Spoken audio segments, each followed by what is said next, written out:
My father died and left my older sister a $65 million corporate empire, a sprawling Hamptons mansion, and a fleet of luxury cars. He left me a small wooden box containing a single locked smartphone. My sister laughed in my face, calling me the defective child, while her husband, the company chief financial officer, smoothly slid the corporate ownership folders across the mahogany table. They thought they had won everything. They had no idea that the small piece of glass and metal in my hands held the digital keys to the very ground they stood on. My name is Nora. I am 34 years old, and I work as a data risk analyst. Before I continue this story, let me know where you are watching from in the comments. Hit like and subscribe if you have ever been the scapegoat of your family, only to realize your worth was never determined by their validation. Growing up in a wealthy Chicago household, my existence was treated as a burden. The air inside Mr. Harrison's law office was thick with the scent of expensive leather and fake grief. Outside the floor-to-ceiling windows, the Chicago skyline stood gray and indifferent. I sat at the far end of the massive conference table, keeping a wide physical distance from my mother Caroline and my older sister Sienna. Sienna wore a custom black designer suit costing more than my apartment lease. Next to her sat her husband Terrence, an impeccably dressed African-American man who served as the chief financial officer of our family business Montgomery Holdings. Terrence checked his solid gold watch every few minutes, clearly impatient to get his hands on the inheritance. Mr. Harrison cleared his throat, adjusting his wire-rimmed glasses, as he broke the red wax seal on my father Richard Montgomery's final will and testament. The tension was absolutely suffocating. I braced myself for the inevitable blow, because I was always the one left bleeding while they took the prize. Mr. Harrison began reading the dense legal jargon, but the bottom line was devastatingly clear. To my beloved daughter Sienna, I leave the entirety of Montgomery Holdings valued at $65 million, along with the Hamptons estate and the collection of vintage automobiles. Sienna let out a loud theatrical gasp, pressing a perfectly manicured hand to her chest. Terrence did not try to hide his victory. He leaned forward and smoothly pulled the thick stacks of corporate ownership folders toward his side of the table, his dark eyes gleaming with greedy triumph. My mother Caroline patted Sienna's arm, whispering about how proud my father would be of his golden child. No one bothered to look at me. I sat perfectly still with my hands folded tightly in my lap. I deal with catastrophic corporate losses every single day, but hearing my own father legally erase my value hurt worse than expected. Then Mr. Harrison reached deep into his briefcase and pulled out a small scuffed wooden box. He pushed it slowly down the polished table until it stopped in front of me. To my youngest daughter, Nora, Mr. Harrison read his voice, dropping a fraction of an inch. I leave this box and its contents. I slowly lifted the cold brass latch and opened the lid. Inside, resting on a bed of faded red velvet, was a standard black smartphone. It was heavy cold and completely locked. Sienna leaned over, peering at the wooden box before letting out a sharp, cruel laugh that echoed loudly off the walls.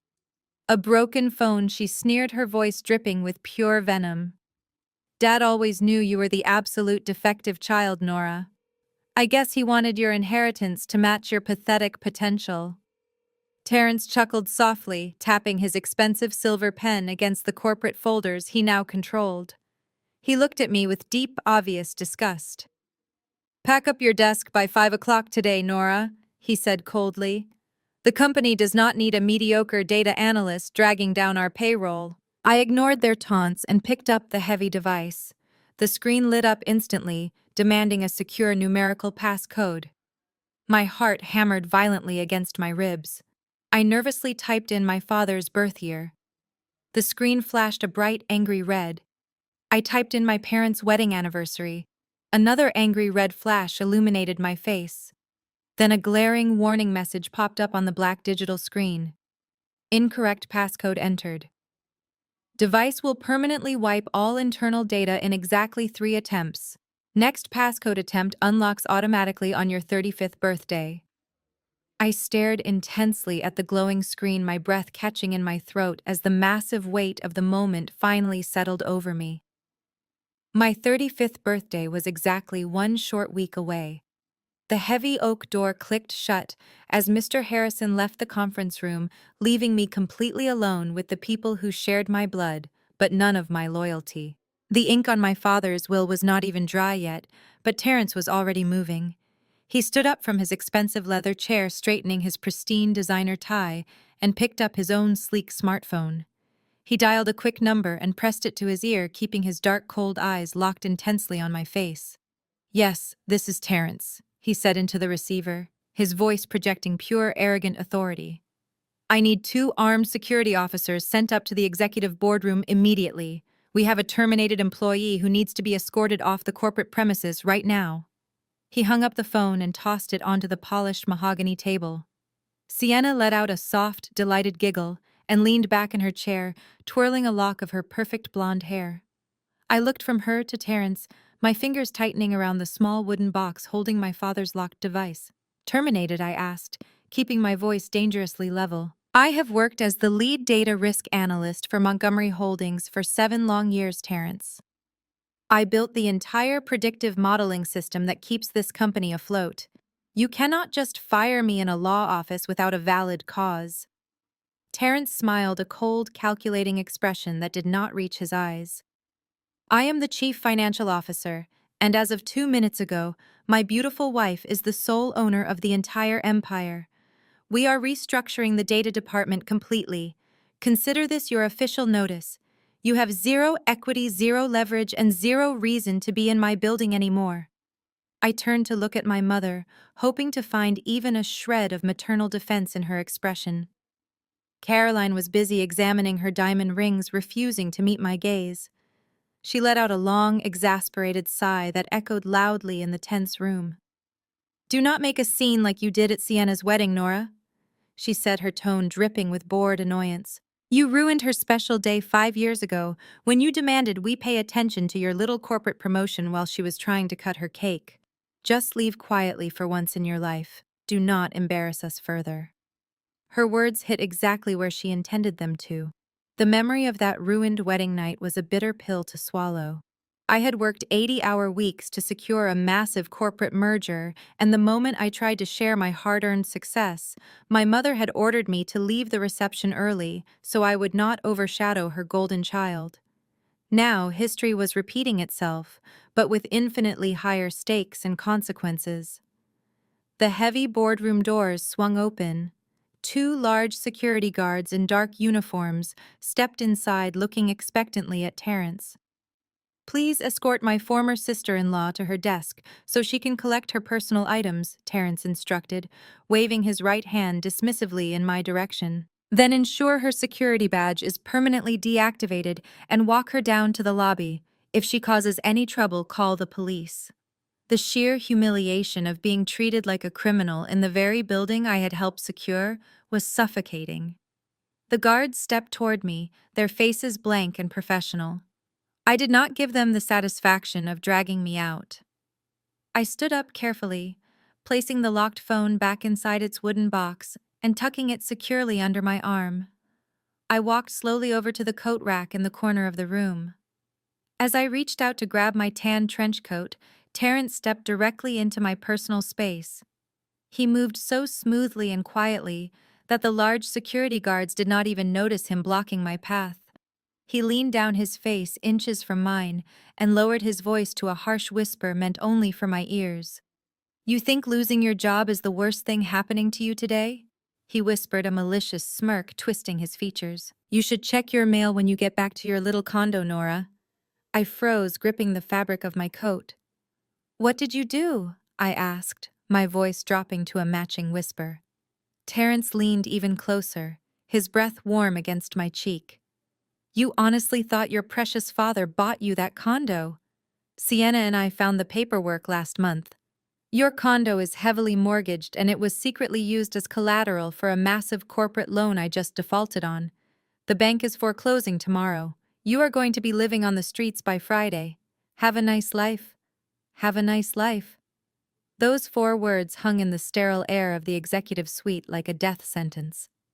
Terrence straightened his posture, adjusting his perfectly tailored suit jacket as if he had just finished reciting the weather forecast instead of systematically destroying my entire existence. He gave me one final condescending smirk before turning on his heel and walking back toward the boardroom, where my mother and sister were undoubtedly already popping open a bottle of vintage champagne.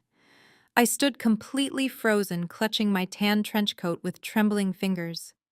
The 2 massive security guards stepped forward, their expressions devoid of any human empathy. One of them pointed a thick finger toward the glass doors leading to the elevators.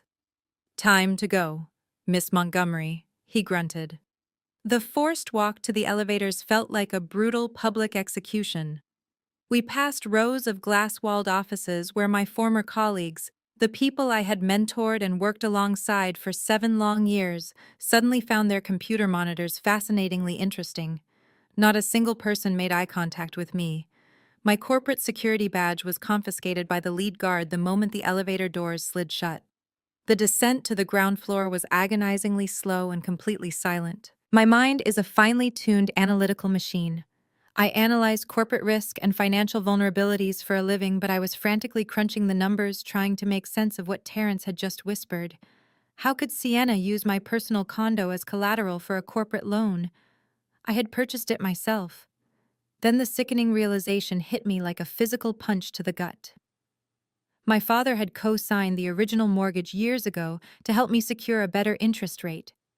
If Sienna inherited his entire estate, she inherited his legal leverage.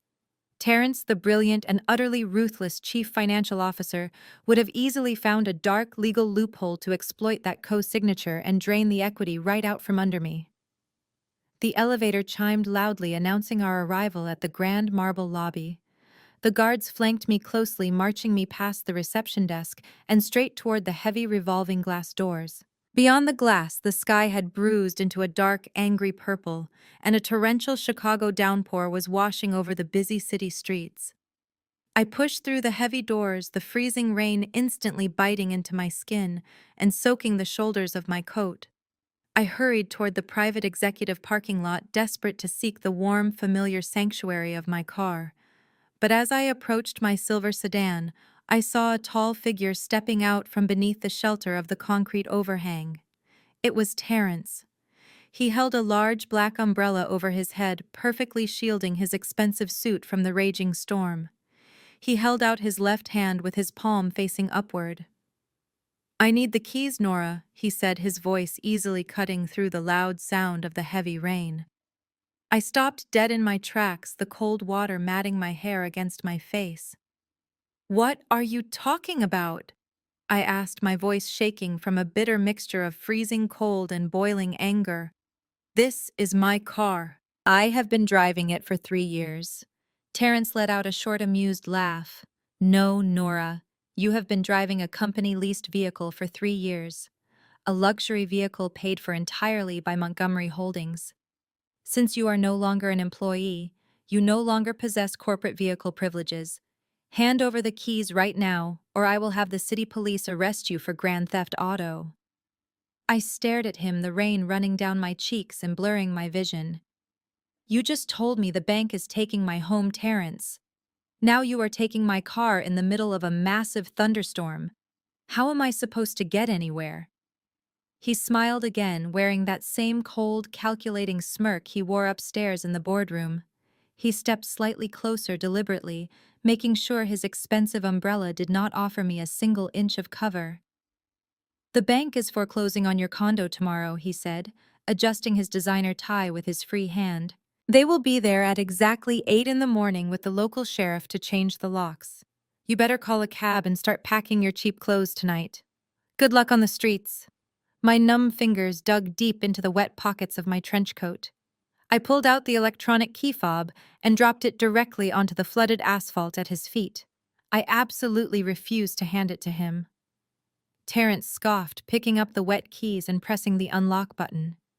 He climbed into the dry, luxurious leather interior of my car, leaving me standing entirely alone in the pouring rain. I watched the red taillights of the silver sedan disappear into the chaotic downtown traffic. The freezing water seeped through my clothes, chilling me straight to the bone. In less than an hour, I had been completely stripped of my career, my home, my transportation, and my family. All I had left to my name was the small, heavy wooden box tucked tightly under my arm, holding a locked piece of glass and metal that would not even turn on for another 7 days. The next 7 days felt like several agonizing months of pure survival. I walked through the freezing rain until I found a cheap, run-down motel. True to his malicious word, Terrence had ensured the bank foreclosed on my beautiful condo the very next morning. I was completely locked out of my own life. I used the last few $100s in my account to pay for a moldy room with peeling wallpaper and a mattress that felt like a slab of concrete.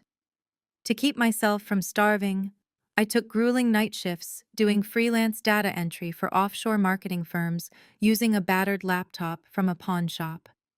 My hands cramped constantly and my eyes burned from staring at spreadsheets until dawn.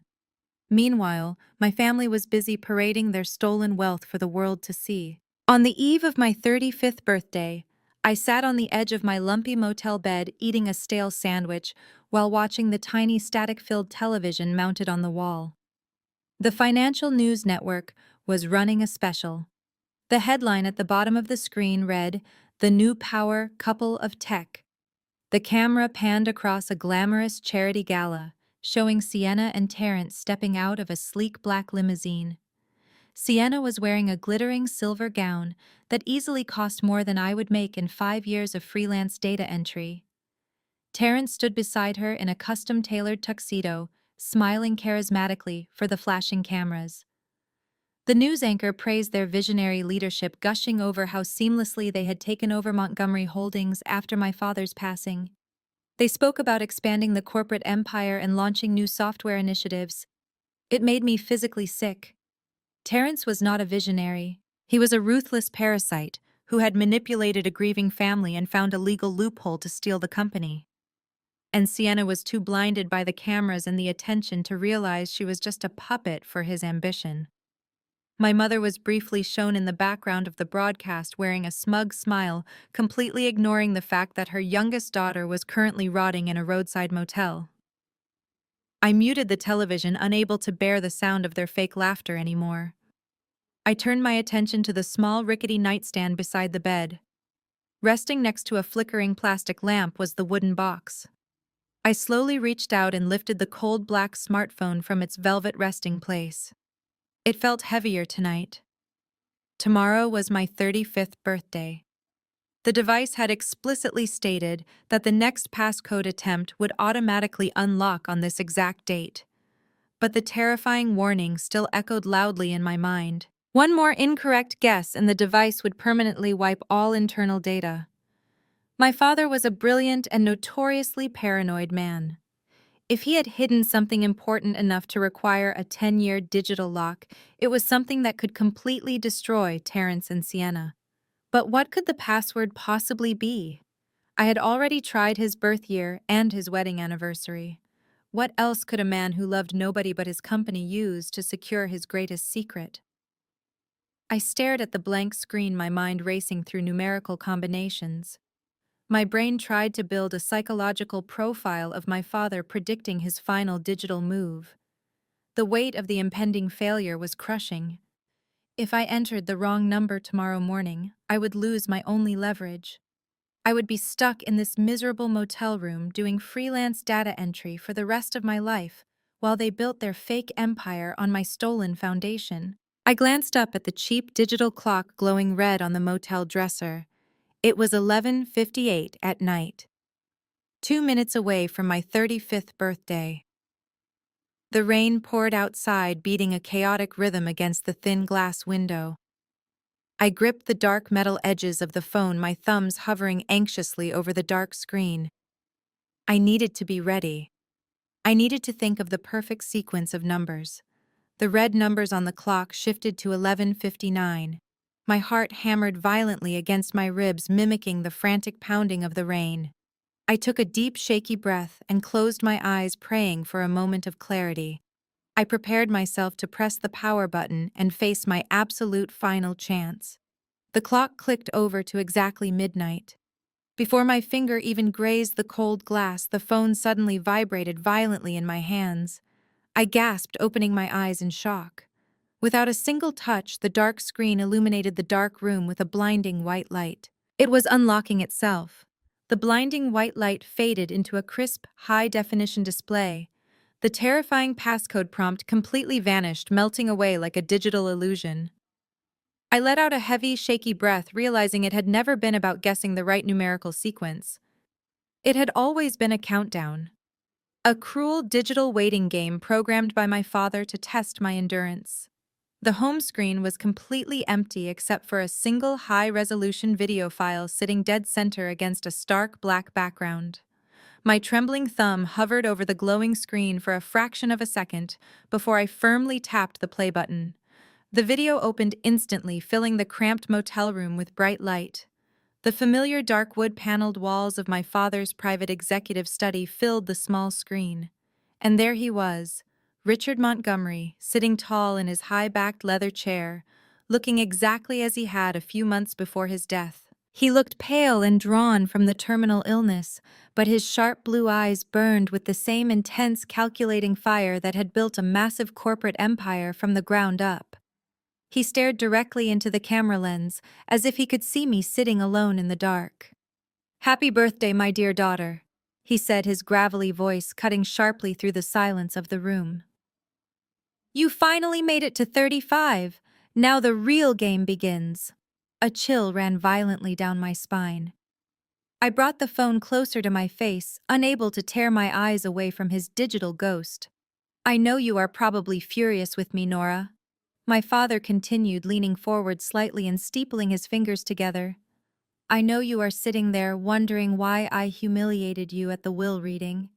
Why I allowed your sister and her husband to take absolutely everything while handing you a locked piece of garbage. You probably think I always favored Sienna, and that I was completely blind to what was happening inside my own company."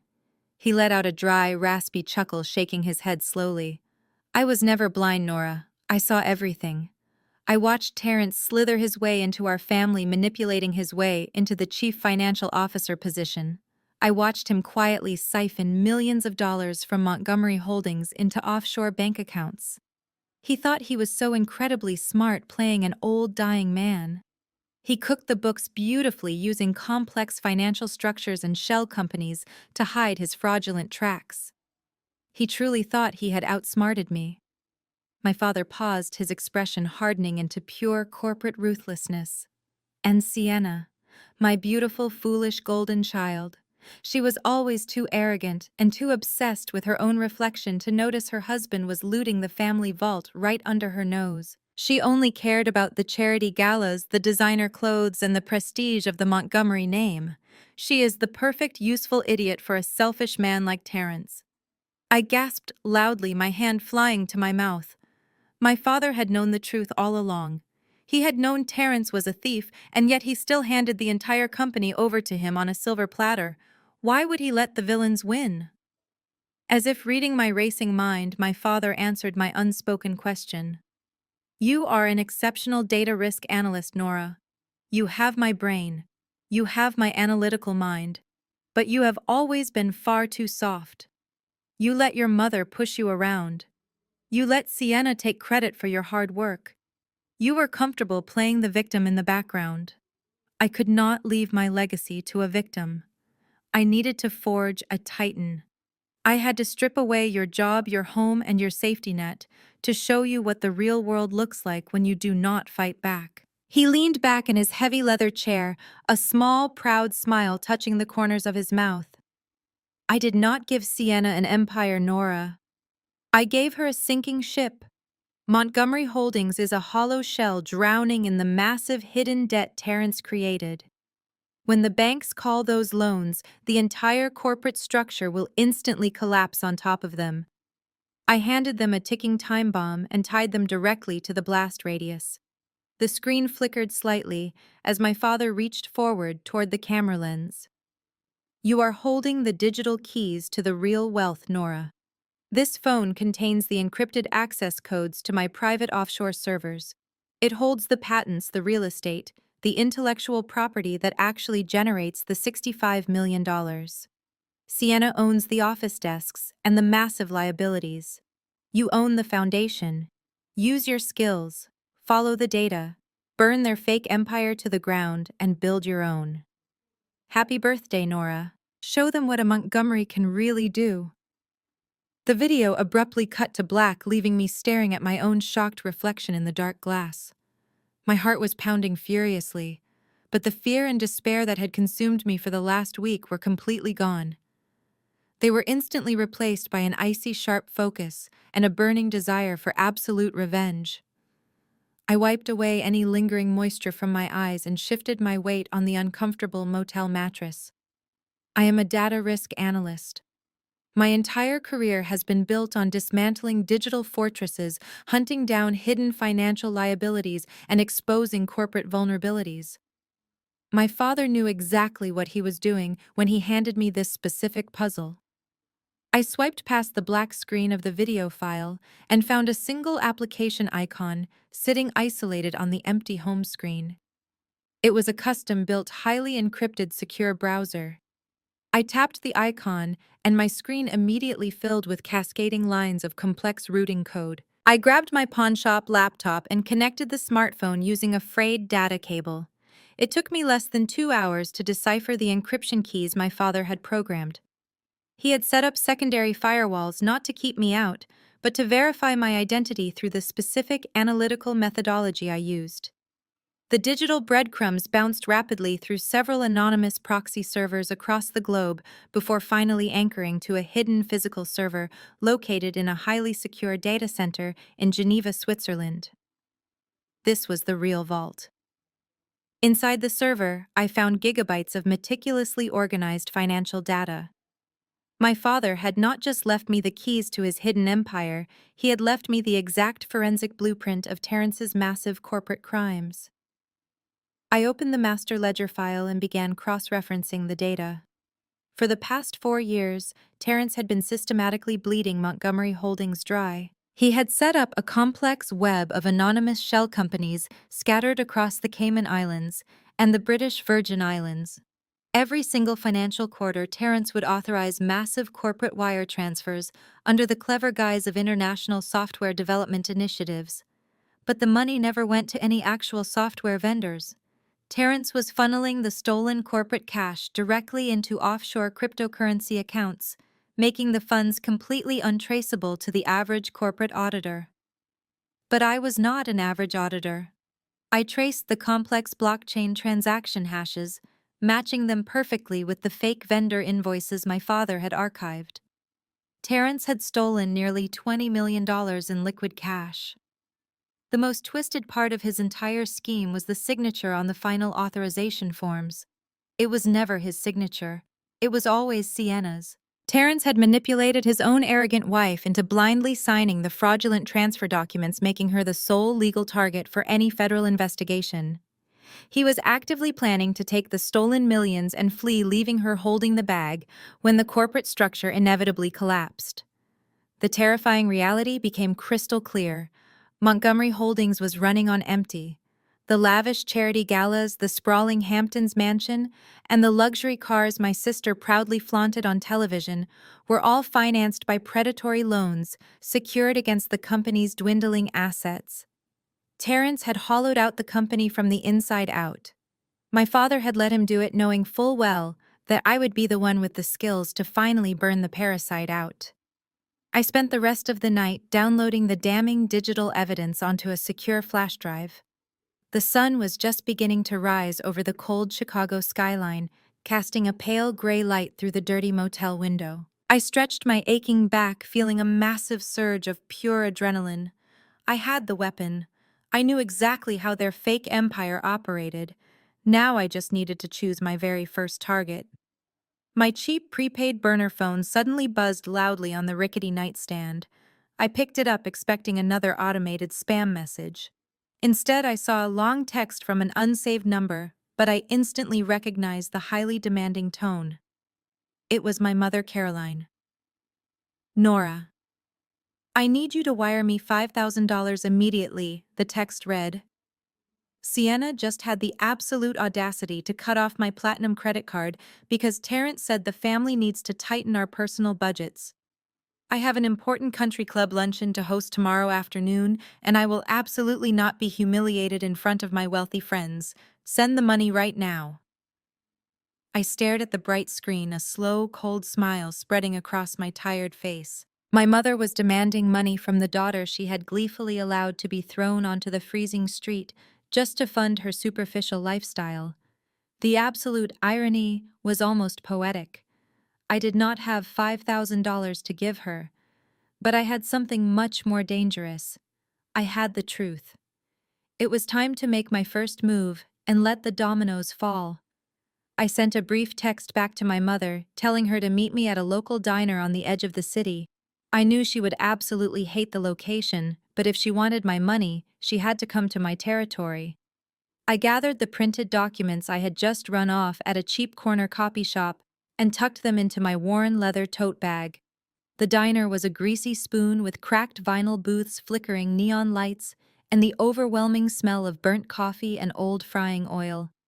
It was the absolute last place anyone would ever expect to find the proud matriarch of the Montgomery family.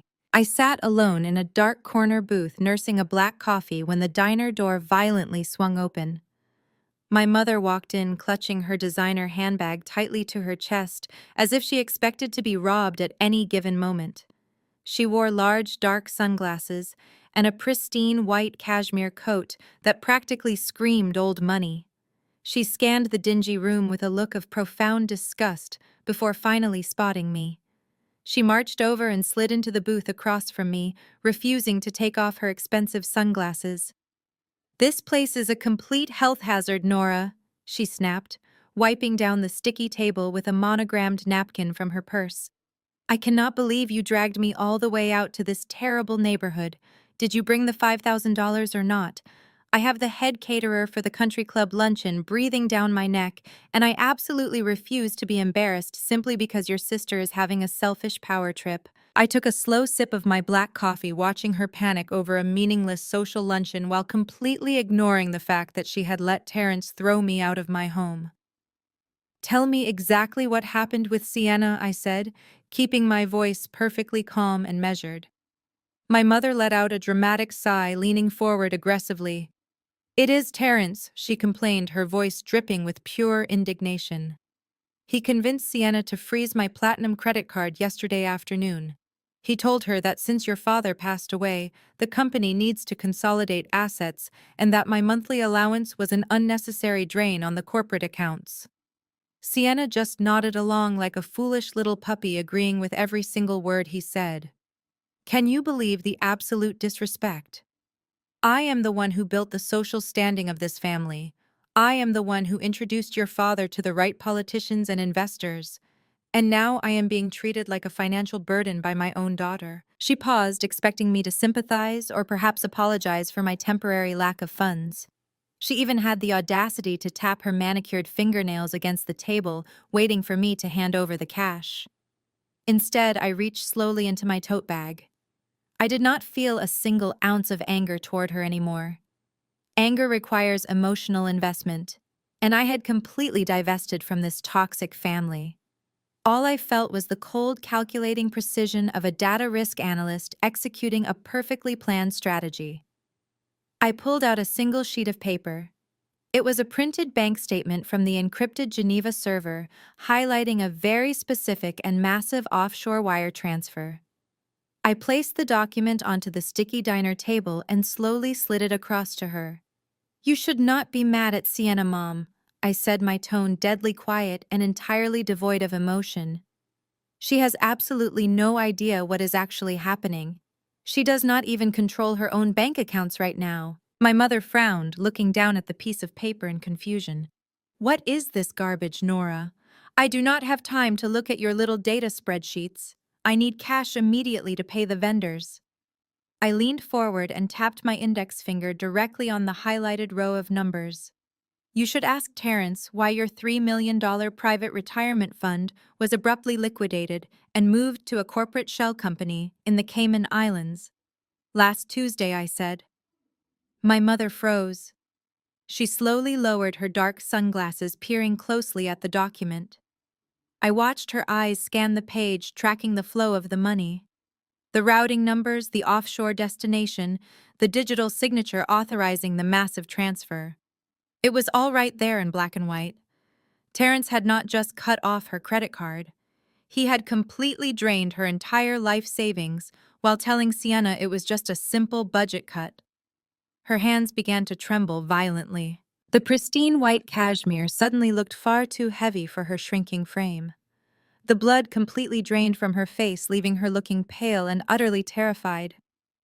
"This cannot be real," she whispered, her voice cracking as the devastating reality set in. "Terrence manages that account.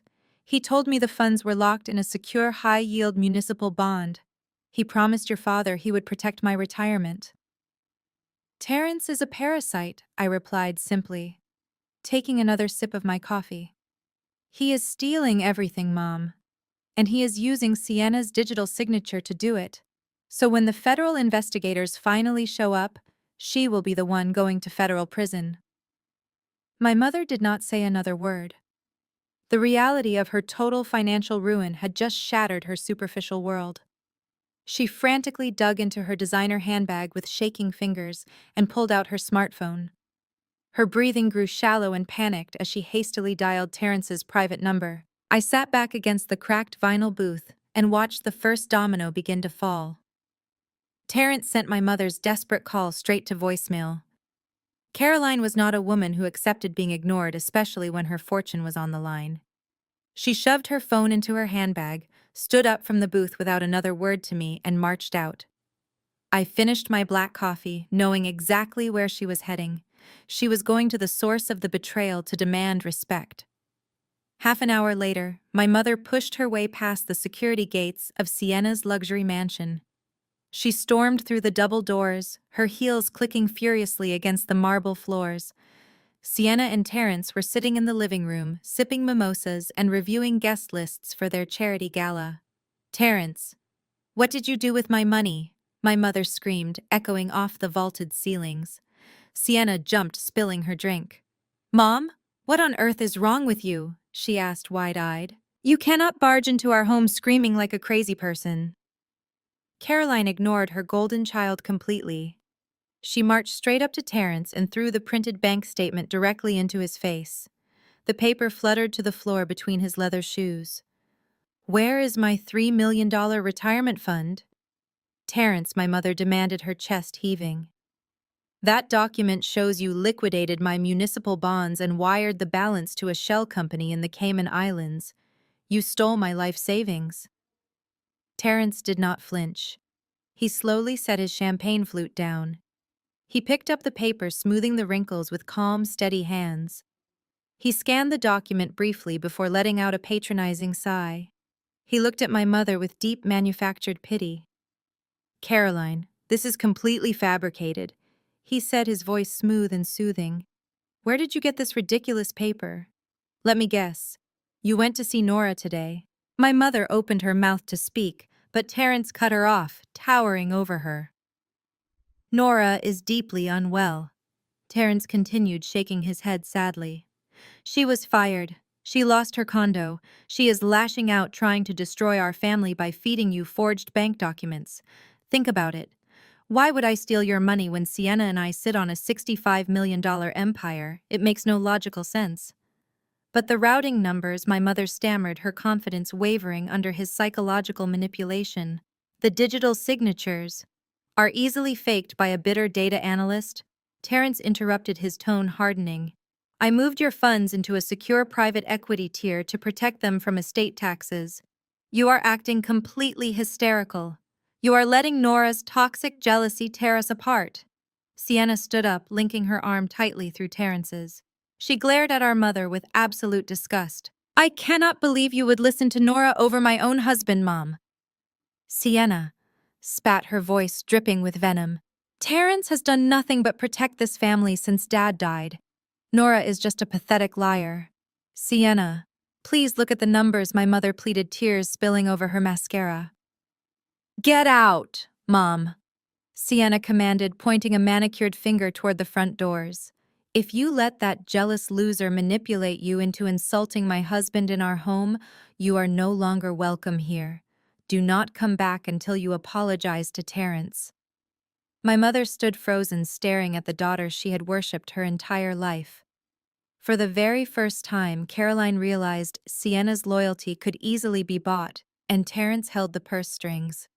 Utterly defeated and broken, my mother turned and walked slowly out of the mansion.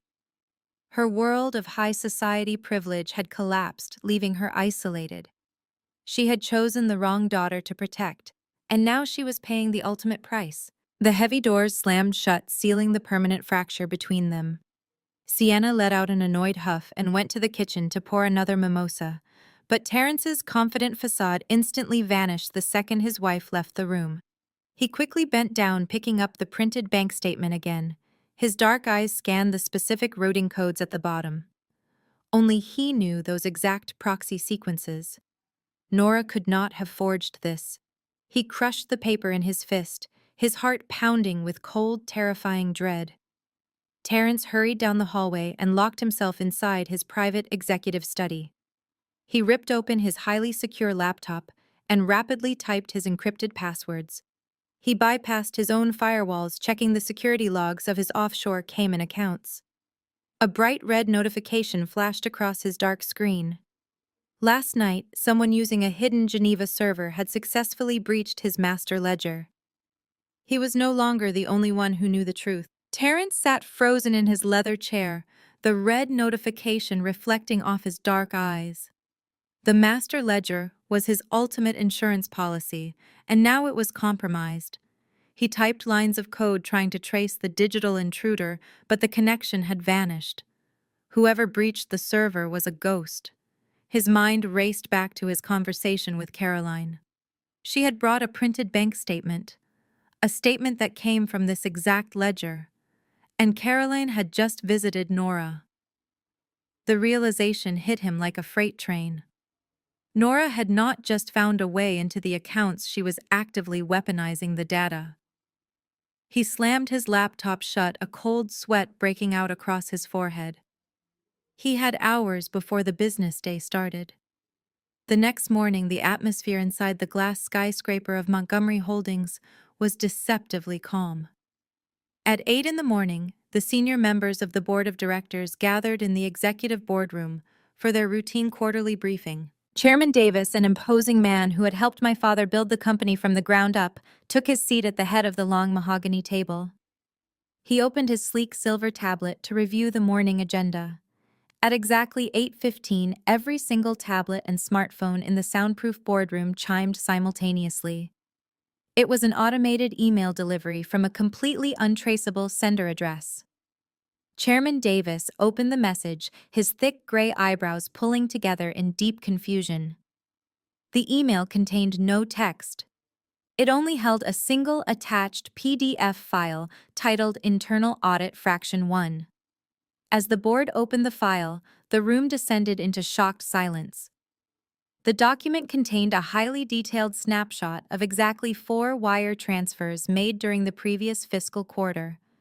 The transfers totaled over $7 million. The money had moved from the corporate operational fund directly into an unregistered shell company in the British Virgin Islands. The routing numbers, the corporate authorization codes, and the exact timestamps were all fully documented.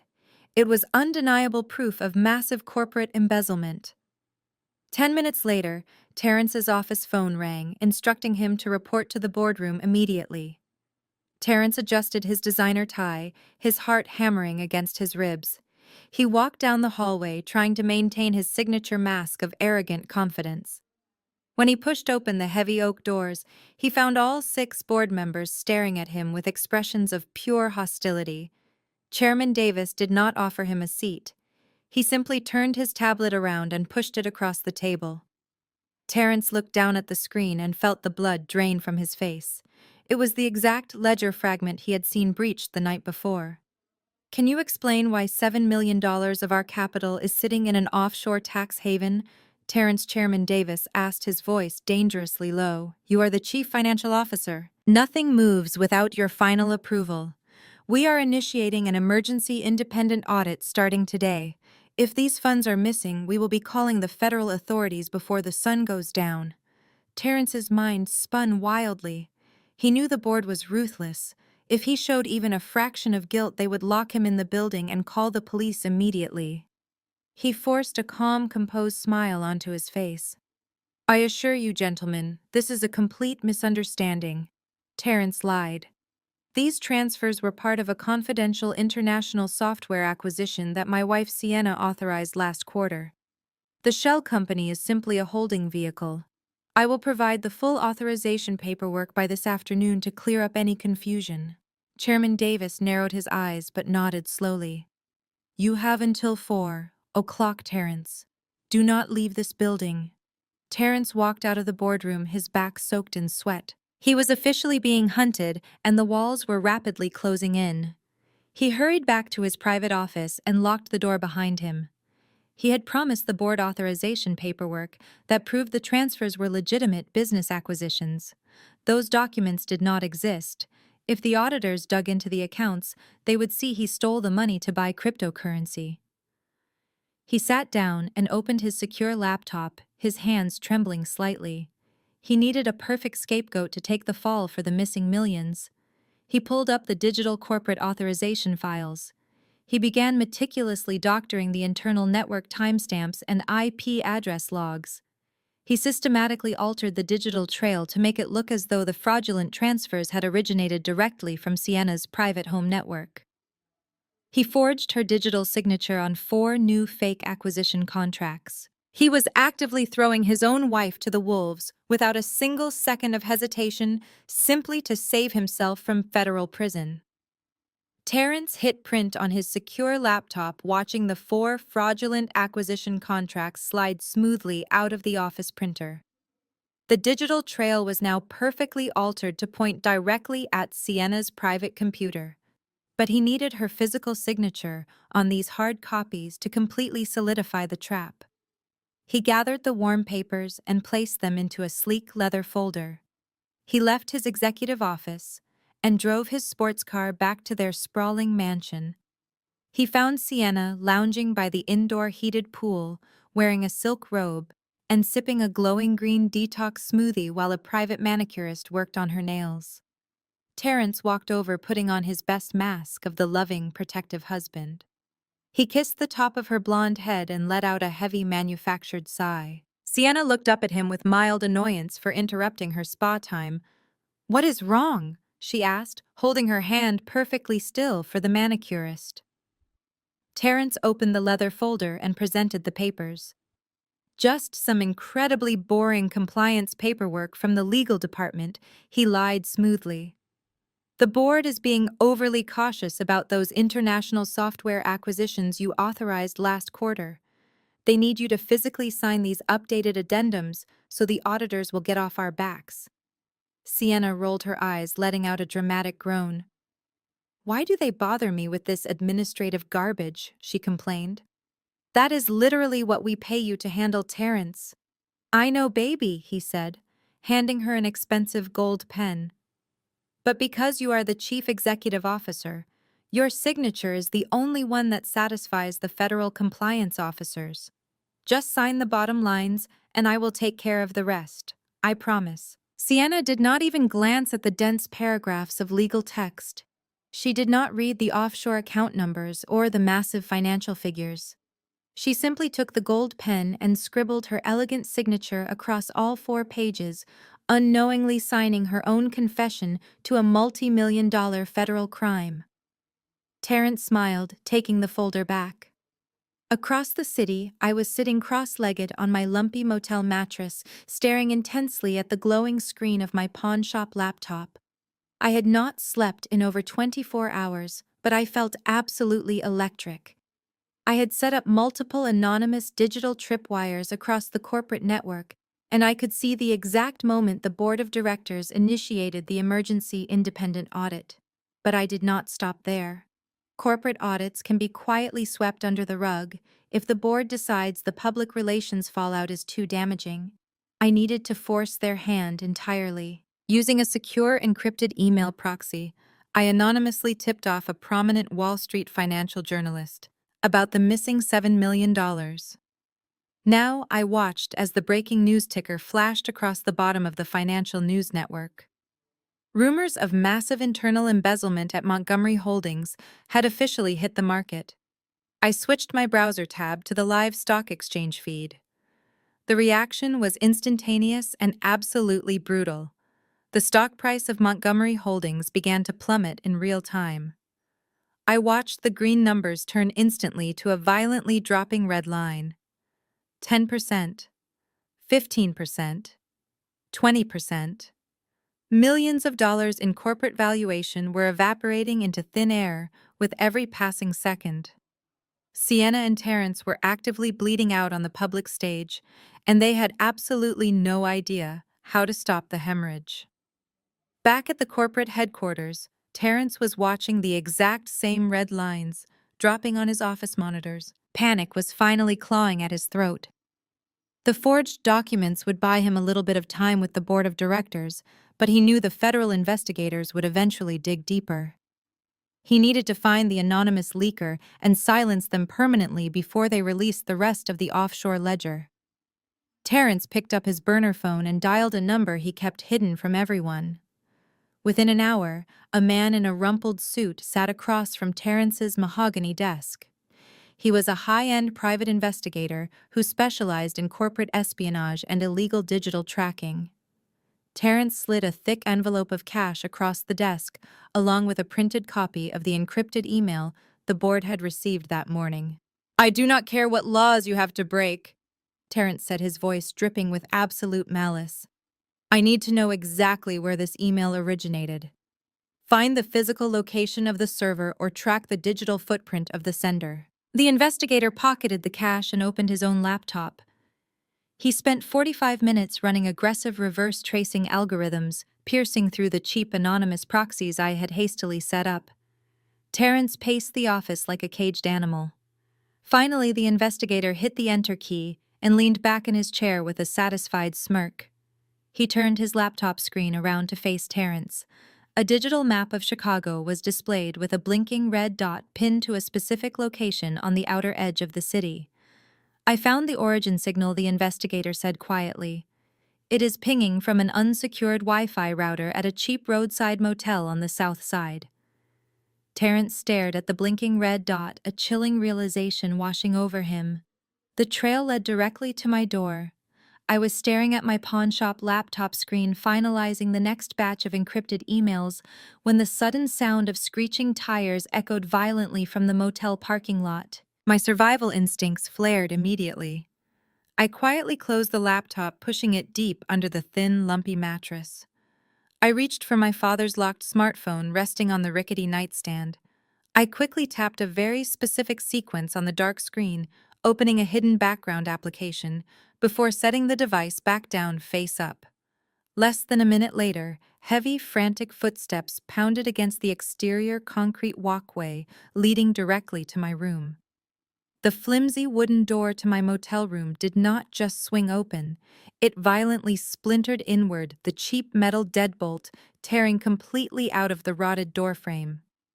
Terrence stood in the doorway, breathing heavily.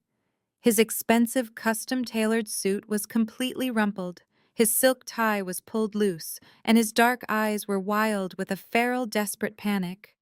The arrogant, perfectly composed chief financial officer, who had mocked me mercilessly at the will reading, was completely gone. He stepped inside the cramped room and kicked the broken door shut behind him, leaning his heavy frame against it to trap me inside. He did not speak right away. He simply glared at me sitting calmly on the edge of the bed. Then he unzipped a heavy black canvas duffel bag he had slung tightly over his broad shoulder and aggressively dumped its contents directly onto the stained carpet.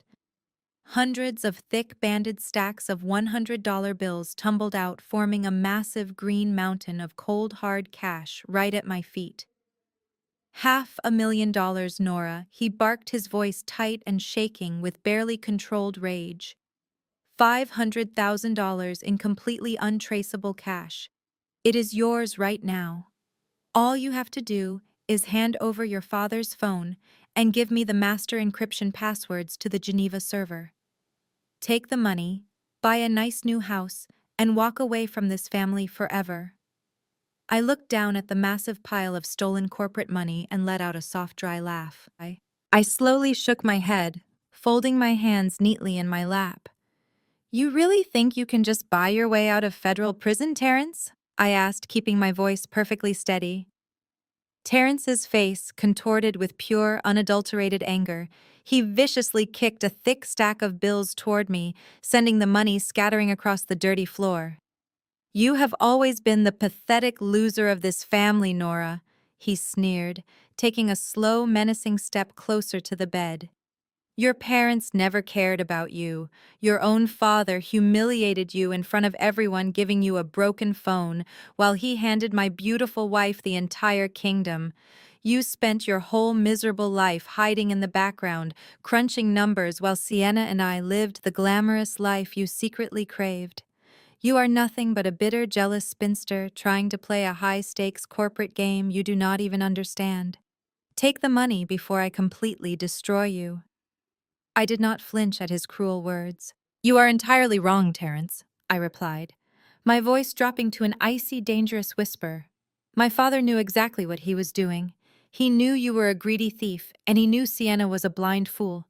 He gave you a hollow shell of a company drowning in the massive debt you created. The prestigious kingdom you think you rule is actively burning to the ground, and I am the one holding the matches. The cash on this floor means absolutely nothing to me. I want you to lose everything you stole. Terence lunged forward, crossing the small gap between us in a fraction of a second.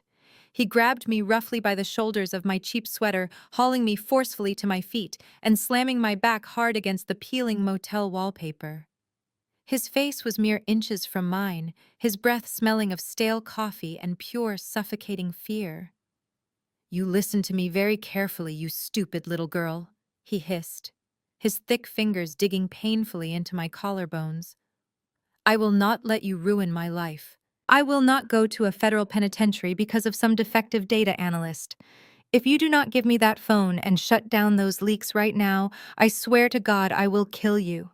I will snap your neck in this filthy motel room and dump your body in the river. No one in your family will even care that you are gone.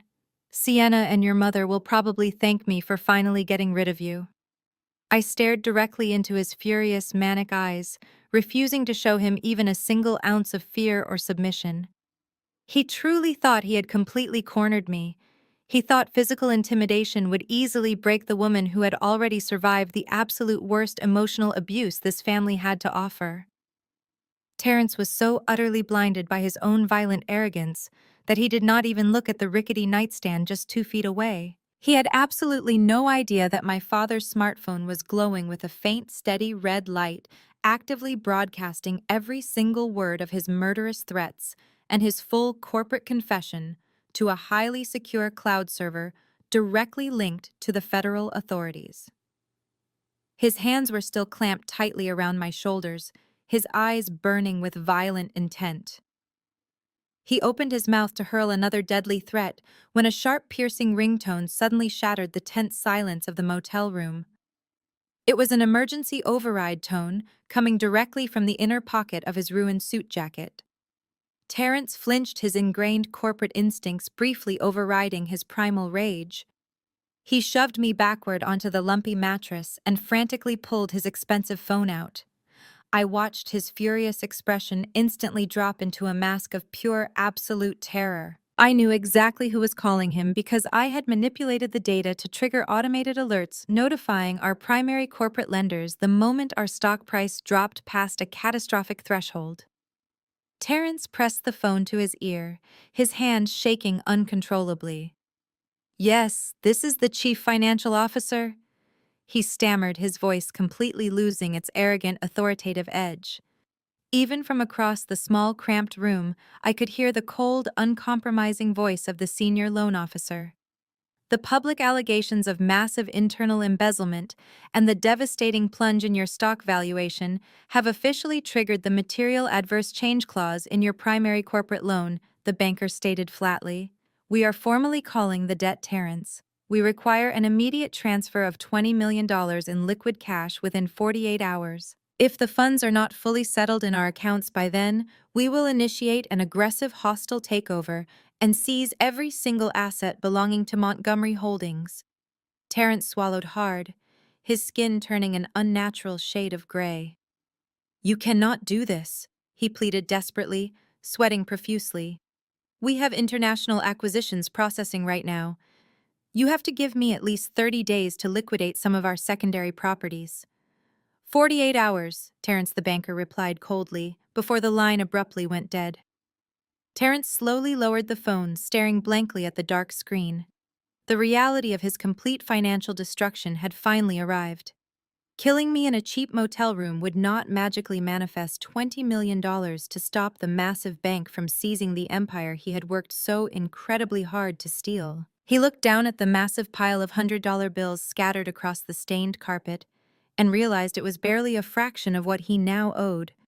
He did not even bother picking up the stolen cash. He turned around and bolted out the splintered doorway, running back to his sports car like a terrified child fleeing a waking nightmare. I reached over and calmly ended the cloud recording, securely locking the digital evidence away. The trap was now fully armed and completely inescapable. Terrence sped recklessly back to the executive offices where Sienna was currently having a complete nervous breakdown.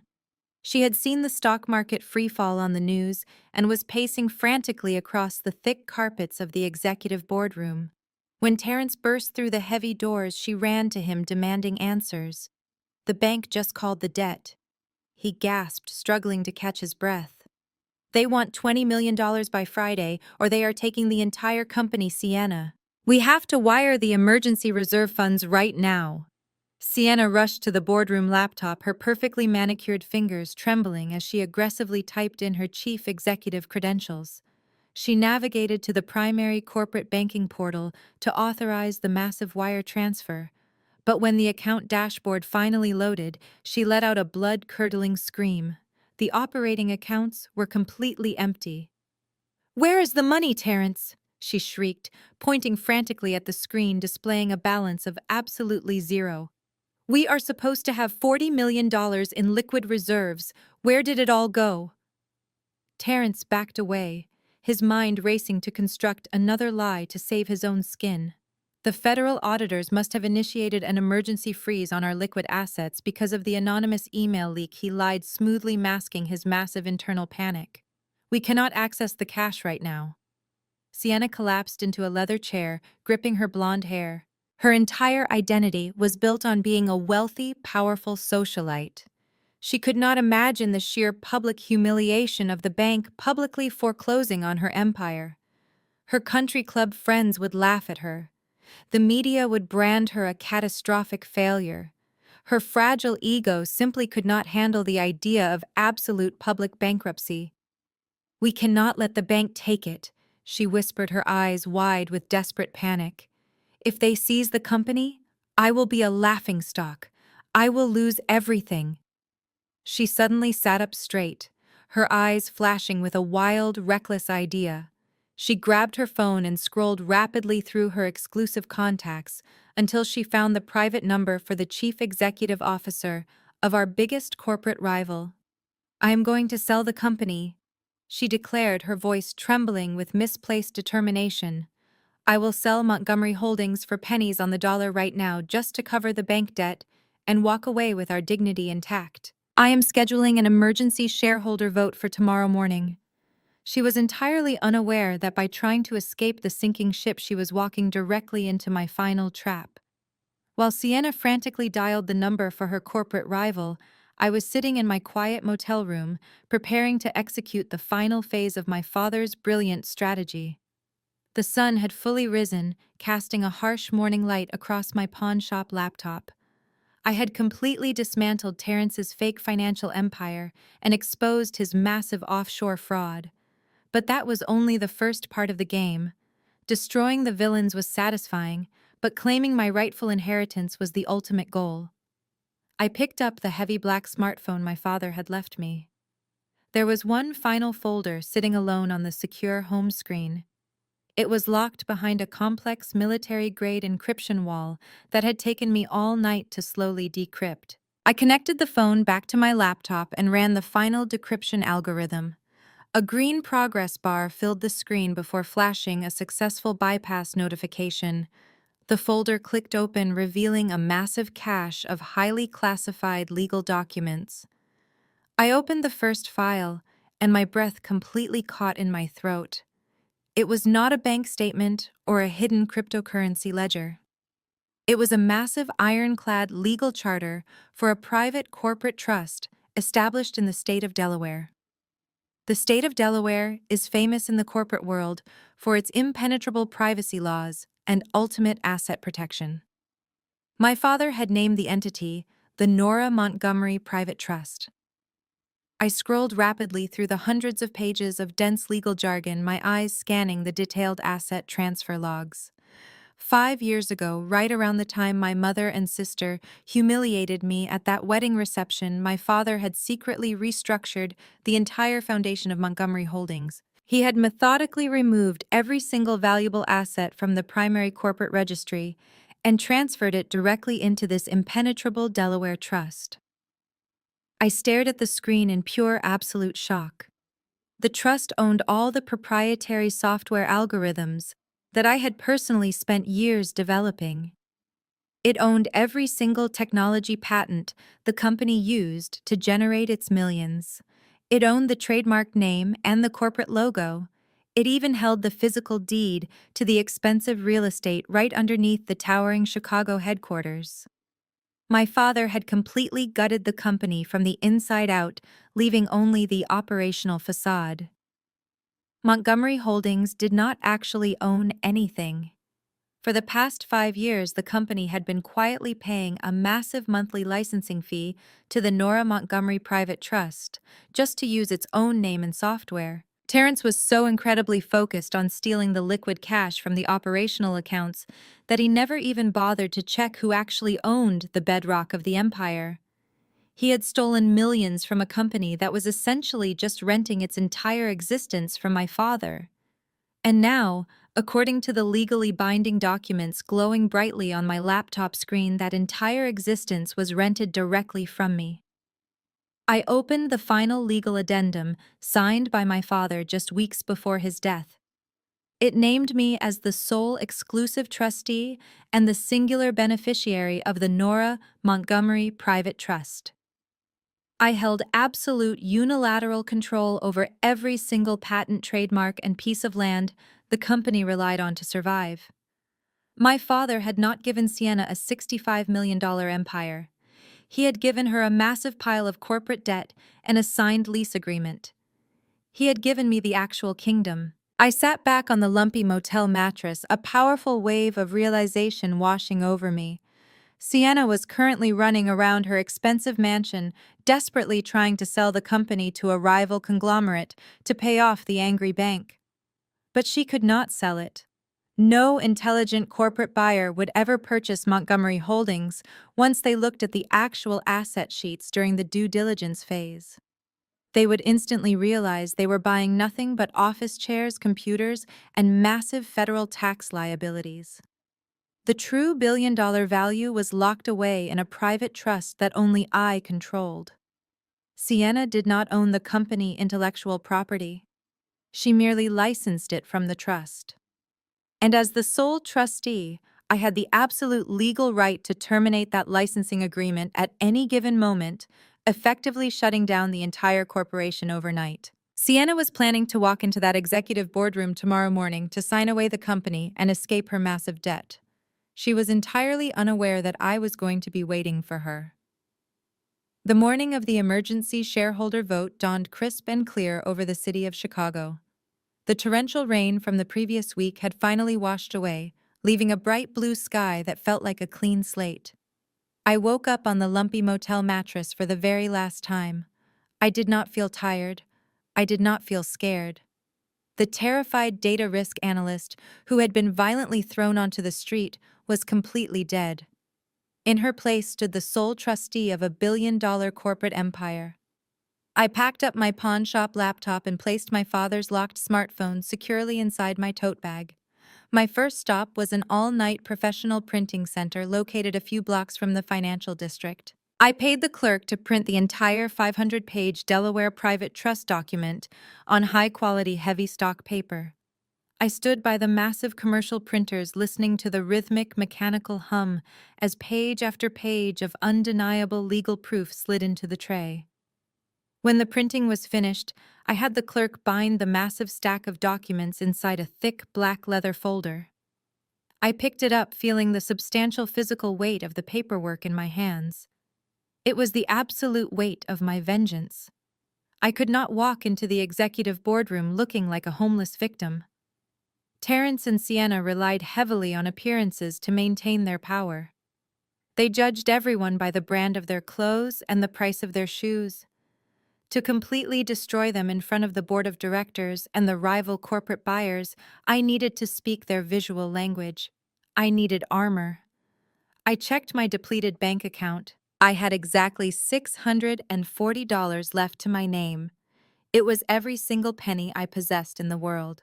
I walked straight into a high-end designer boutique located in the luxury shopping district. The impeccably dressed saleswoman took one look at my cheap, worn-out sweater and my scuffed shoes, and immediately frowned, preparing to ask me to leave. Before she could speak, I walked directly to the premium businesswear section and pulled a stunning, sharp, dark charcoal designer suit from the display rack. I went into the dressing room and stripped off the cheap clothes of my past. I slipped into the expertly tailored trousers and buttoned the structured blazer. The charcoal fabric fit perfectly, hugging my shoulders with commanding authority. I brushed out my hair, pulling it back into a sleek, severe knot at the nape of my neck. I applied a sharp coat of dark red lipstick. I looked at myself in the full-length mirror, and I barely recognized the woman staring back.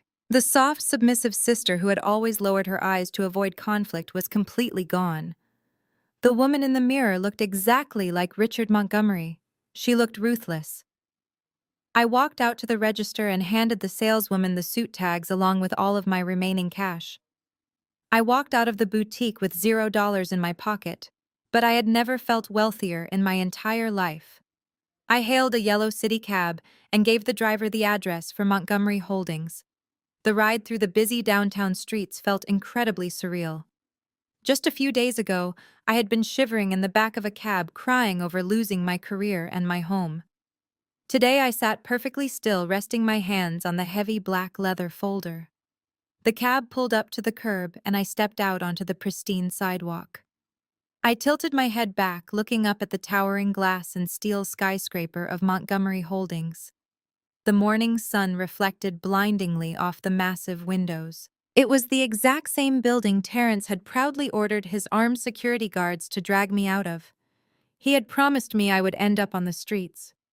I straightened my charcoal blazer, gripping the heavy leather folder tightly in my right hand. I pushed through the heavy revolving glass doors and stepped into the grand marble lobby.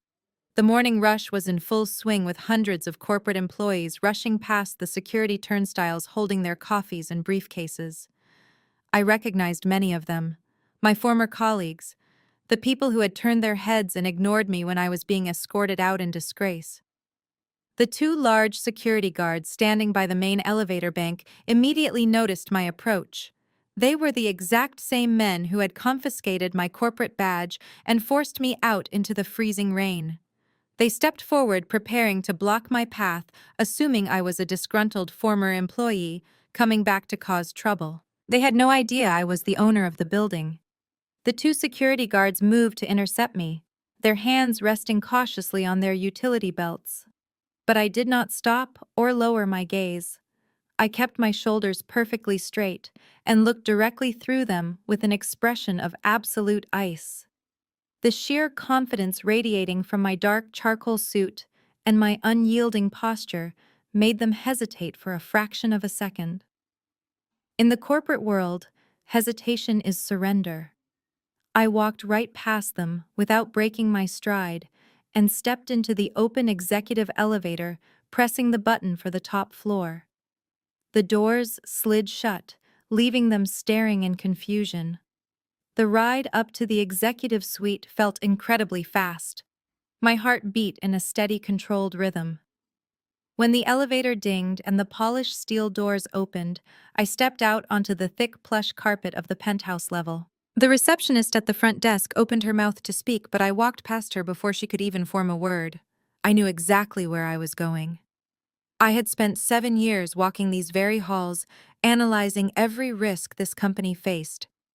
Now I was the biggest risk of all. Inside the massive glass-walled boardroom, the atmosphere was thick with tense desperation masking itself as a historic corporate merger. Sienna sat at the head of the long mahogany table, trying her best to look like a powerful chief executive officer. She wore a bright red designer dress and an overly bright smile, but her eyes betrayed her absolute panic. Sitting across from her was the chief executive officer of our largest corporate rival, a seasoned billionaire named Mr. Caldwell. He looked like a shark who had just found blood in the water. He knew Montgomery Holdings was bleeding from the sudden stock market crash, and he was here to feast on the remains. Standing directly behind Sienna was Terrence. He was sweating profusely despite the heavy air conditioning in the room. He kept shifting his weight from foot to foot, glancing nervously at his expensive gold watch. I could clearly see the distinct rectangular outline of his international passport pressing against the inside breast pocket of his tailored suit jacket. He had his escape route fully planned out. The moment Sienna signed those merger documents and the rival company assumed their massive banking debts, Terrence was going to walk straight out of the building, hail a cab to the international airport, and disappear to the Bahamas forever. He was entirely ready to leave his foolish wife behind to deal with the federal fallout. Sienna picked up her heavy gold pen. "I am so glad we could come to this mutually beneficial agreement, Mr. Caldwell," she said, her voice completely devoid of its usual arrogant confidence. "This merger will secure the Montgomery legacy for generations to come and stabilize our market valuation." Mr. Caldwell offered a tight, predatory smile and tapped his thick finger on the dotted line. "Just sign the transfer papers, Sienna," he replied smoothly. "Let us finalize this deal before the markets close today so my team can take over your operations by tomorrow morning." Sienna lowered the gold pen to the thick stack of paper. Her hand trembled slightly. This was the exact moment she was giving away our father's entire life work just to save her own fragile ego from public embarrassment and bankruptcy. I did not knock. I placed both of my hands firmly on the heavy oak double doors and shoved them open with every ounce of strength I possessed. The doors slammed violently against the boardroom walls, echoing like a gunshot through the silent room. Every single head in the room snapped in my direction. The board of directors gasped in collective shock. Mr. Caldwell raised a thick gray eyebrow in surprise at the sudden intrusion. Sienna froze the gold pen, hovering just a millimeter above the signature line. She stared at me, her eyes wide with absolute shock, before her expression rapidly twisted into a mask of cruel mockery. She looked at my sharp designer suit and let out a loud, condescending laugh that broke the stunned silence of the room. "What on earth is this?" she sneered, pointing her gold pen at me. "Who let the homeless girl into the building? Did you spend your last unemployment check on a fake designer suit, Nora? We are in the middle of a multi-million-dollar corporate acquisition. Get out of my boardroom before I have you arrested for trespassing. Security. Someone call security right now." Terrence stepped forward, his face turning an ashen gray. He knew I had the server data, but he had no idea why I was standing there looking like I owned the world. "Nora, leave this room immediately," he commanded, his voice cracking with pure panic. I completely ignored both of them. I did not look at my sister, and I did not look at the man who had threatened to kill me the day before. I walked with slow, measured steps straight past my panicked family members, holding the heavy black leather folder in my hands. I stopped directly in front of the rival billionaire. I looked Mr. Caldwell dead in the eyes and placed the heavy folder directly on top of the merger contracts he was forcing Sienna to sign. "Before you sign that, Mr. Caldwell," I said, my voice ringing with absolute, undeniable authority, "you might want to look at what you are actually buying." Mr. Caldwell slowly pulled his hand back from the gold pen. He was a seasoned corporate predator, who survived the ruthless world of corporate acquisitions by recognizing a deadly trap before it snapped shut. He looked thoughtfully at my sharp charcoal suit, and then down at the thick black leather folder I had deliberately placed over the signature line. Sienna immediately leaped out of her chair, her face flushed with absolute outrage. "Nora, remove your garbage from this table right now," she shrieked, reaching out to snatch the folder away. "Mr. Caldwell, please do not listen to a single word she says.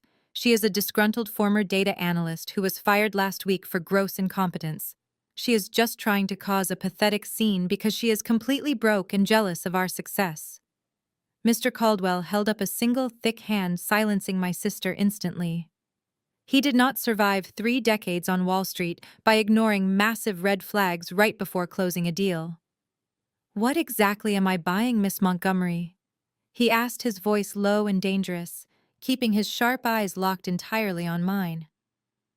I reached out and smoothly flipped open the heavy leather cover. I bypassed the dense preliminary pages and turned directly to the notarized asset transfer logs. I pushed the open document toward the billionaire, making sure the official state seals were clearly visible. "You are buying a hollow shell," I stated, my voice perfectly calm and echoing clearly across the silent boardroom. 5 years ago, my father, Richard Montgomery, quietly restructured this entire corporate empire. He methodically transferred every single valuable asset out of Montgomery Holdings and placed it securely into an impenetrable private trust registered in the state of Delaware. Terrence let out a sharp, nervous breath. "What are you talking about?" he stammered, his confident facade cracking completely. "That is a complete lie. We have the corporate deeds in our vault. We have the patent registrations on file. You have the licensing agreements, Terrence." I corrected him without even turning my head to look at him. "You have been so incredibly focused on draining the operational cash accounts into your offshore cryptocurrency wallets that you never bothered to check the foundational bedrock of the company. Look at the documents, Mr. Caldwell. Montgomery Holdings does not actually own a single piece of intellectual property. It does not own the predictive modeling software I built. It does not own the corporate trademark. It does not even own the dirt beneath this glass skyscraper." Mr. Caldwell pulled his reading glasses from his breast pocket and leaned forward, intensely scanning the notarized pages. The boardroom was so suffocatingly quiet, I could hear the expensive clock ticking on the wall. The other board members sat frozen in their chairs, completely paralyzed by the unfolding disaster.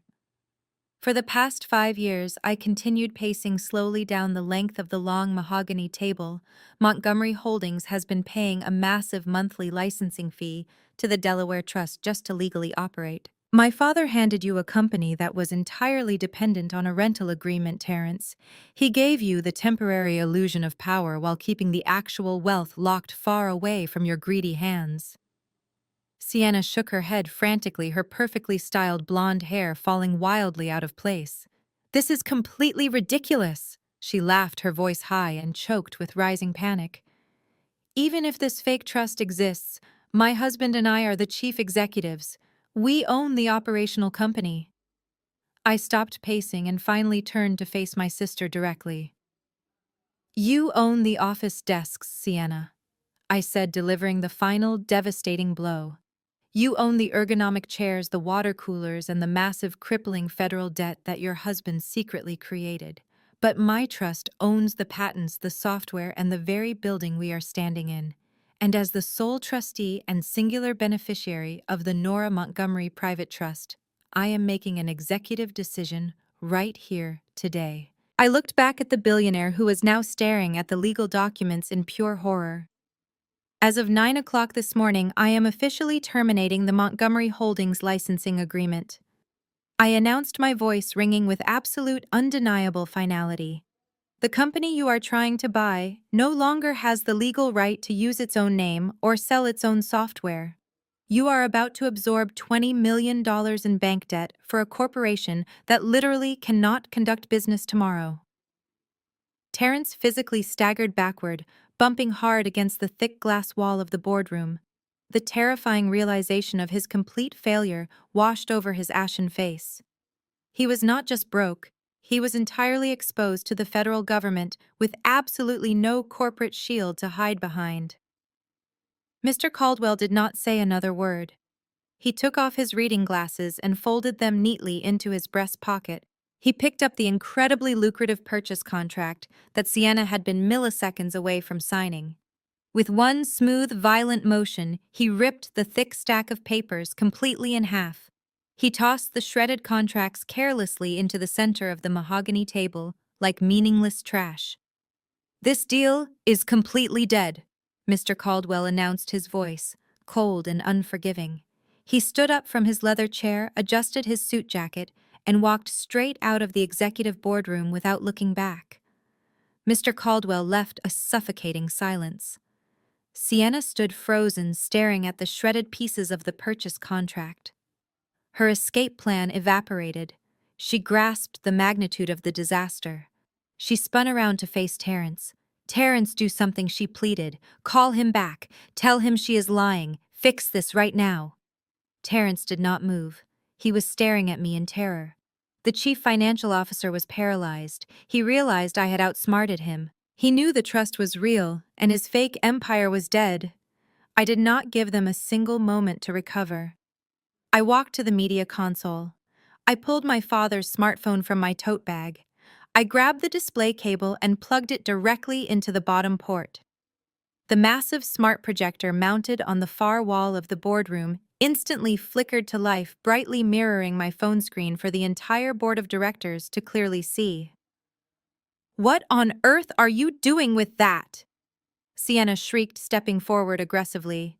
"Turn that off right now. Security is on the way, Nora. You are going to federal prison for corporate sabotage." I did not even bother to look at her. I simply tapped the glowing screen, opening the highly secure audio file I had secretly recorded at the rundown motel yesterday afternoon. I reached for the boardroom volume dial and turned it up to maximum capacity. The crisp, high-definition audio of Terrence's furious voice suddenly boomed through the expensive surround sound speakers, echoing violently off the thick glass walls. "I will not go to a federal penitentiary because of some defective data analyst like you," Terrence's recorded voice snarled. The senior board members gasped audibly, collectively, sitting up incredibly straight in their leather chairs. Sienna froze completely in her tracks, her mouth hanging slightly open in pure shock, as she instantly recognized the angry voice of her own husband. Then came the absolute, undeniable confession. I watched Terrence physically shrink as his darkest corporate secrets were broadcast loudly to the entire executive room. "You think Sienna has any idea what is actually happening?" His voice sneered condescendingly through the speakers. "She is a blind, pathetic fool. She only cares about the expensive charity galas and her designer clothes. I set up the untraceable shell companies in the Cayman Islands myself. I personally funneled $20 million into offshore cryptocurrency accounts, and I deliberately used her digital executive signature on every single financial authorization form. When federal investigators finally show up with warrants, they are going to arrest her, not me." She happily signed her own criminal confession. Sienna let go of Terrence's arm, as if his expensive suit had suddenly caught fire. She stumbled backward awkwardly, bumping hard against the leather chair. The rosy color completely drained from her face, leaving her looking pale and hollow, like an absolute ghost. She turned her head very slowly, looking at the exact man she had blindly defended against our own mother yesterday. The man she had trusted with her entire life and her entire fortune. "Terrence, you deliberately framed me," she whispered, her voice barely audible over the ringing silence, cracking with absolute devastation. "You stole the corporate money and you actively framed me for massive federal fraud." Terrence opened his mouth to formulate yet another incredibly desperate lie, but absolutely no words came out. He looked frantically at the furious faces of the senior board members who were already pulling out their smartphones to dial the authorities. He was completely cornered and entirely trapped. But the recording was not quite finished. I let the audio play until the final devastating piece of evidence was revealed. The highly distinct sound of Terrence's heavy manic breathing quickly filled the entire room, followed closely by his ultimate cowardly exit strategy. "I am not going down for this massive mess," his recorded voice continued dripping with desperate malice. "I have my international passport. I have the untraceable cash in my duffel bag. My private flight to the Bahamas leaves in exactly 2 hours. Let Sienna take the absolute fall for the missing millions. I will be sitting safely on a tropical beach before she even realizes the corporate bank accounts are completely empty." The audio file finally clicked off, leaving a deafening and suffocating silence in the executive boardroom.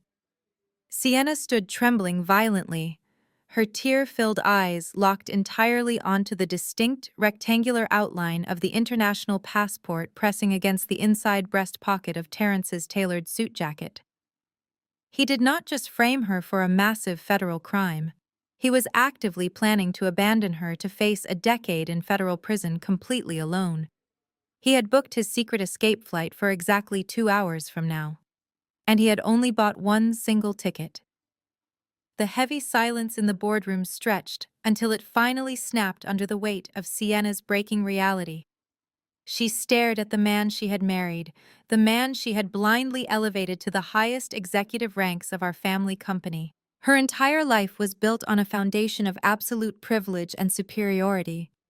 She had always been the golden child, the flawless daughter, who could do absolutely no wrong. But in a matter of minutes, I had completely dismantled her false kingdom, and Terrence had delivered the fatal blow. Sienna realized her entire existence was a carefully constructed lie. Her husband had never loved her. He had only seen her as a highly convenient corporate shield, an arrogant puppet he could easily manipulate. She thought back to yesterday afternoon, when she had aggressively kicked our mother out of their luxury mansion simply to protect Terrence's fragile feelings. Now she knew our mother was completely broke and homeless because of him. But worse than the financial ruin and the destroyed family ties was the terrifying legal reality rapidly closing in around her throat. She had signed every single fraudulent offshore transfer document. She had signed the fake internal acquisition contracts just yesterday morning while lounging by her indoor pool. Terrence had meticulously set the paper trail to point directly at her. He was leaving for a tropical beach with millions in untraceable cash, and she was going to a maximum security federal penitentiary to serve his entire sentence. A low, guttural sound ripped from Sienna's throat. It was not the polished, theatrical cry she usually used to manipulate our parents to get exactly what she wanted. It was a raw, animalistic sound of pure, unfiltered rage and absolute panic. "You cowardly parasite!" she screamed, her voice echoing violently against the thick glass walls of the executive boardroom. Sienna lunged across the physical space separating them, her manicured hands extended like sharp claws. She grabbed the lapels of Terrence's expensive custom suit, completely tearing the fine fabric as she frantically reached for the inside breast pocket holding his international passport. She was not going to let him escape. She dug her long nails deeply into his chest, screaming hysterically that he had ruined her entire life and that she would kill him before letting him leave her to take the brutal federal fall.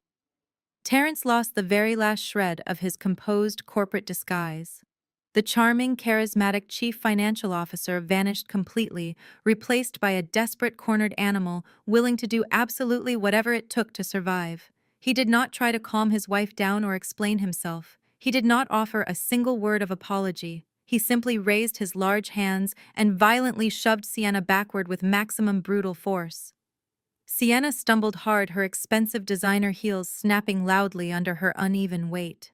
She crashed backward into the heavy mahogany boardroom table, her shoulders slamming painfully against the polished wood, before she collapsed completely onto the floor in a tangled heap of red silk. The senior board members shouted in absolute outrage, jumping from their comfortable leather chairs to intervene, but Terrence did not care about corporate optics anymore.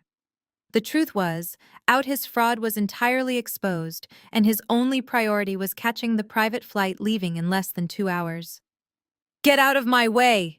he roared, pushing violently past Chairman Davis and sprinting directly toward the heavy oak double doors.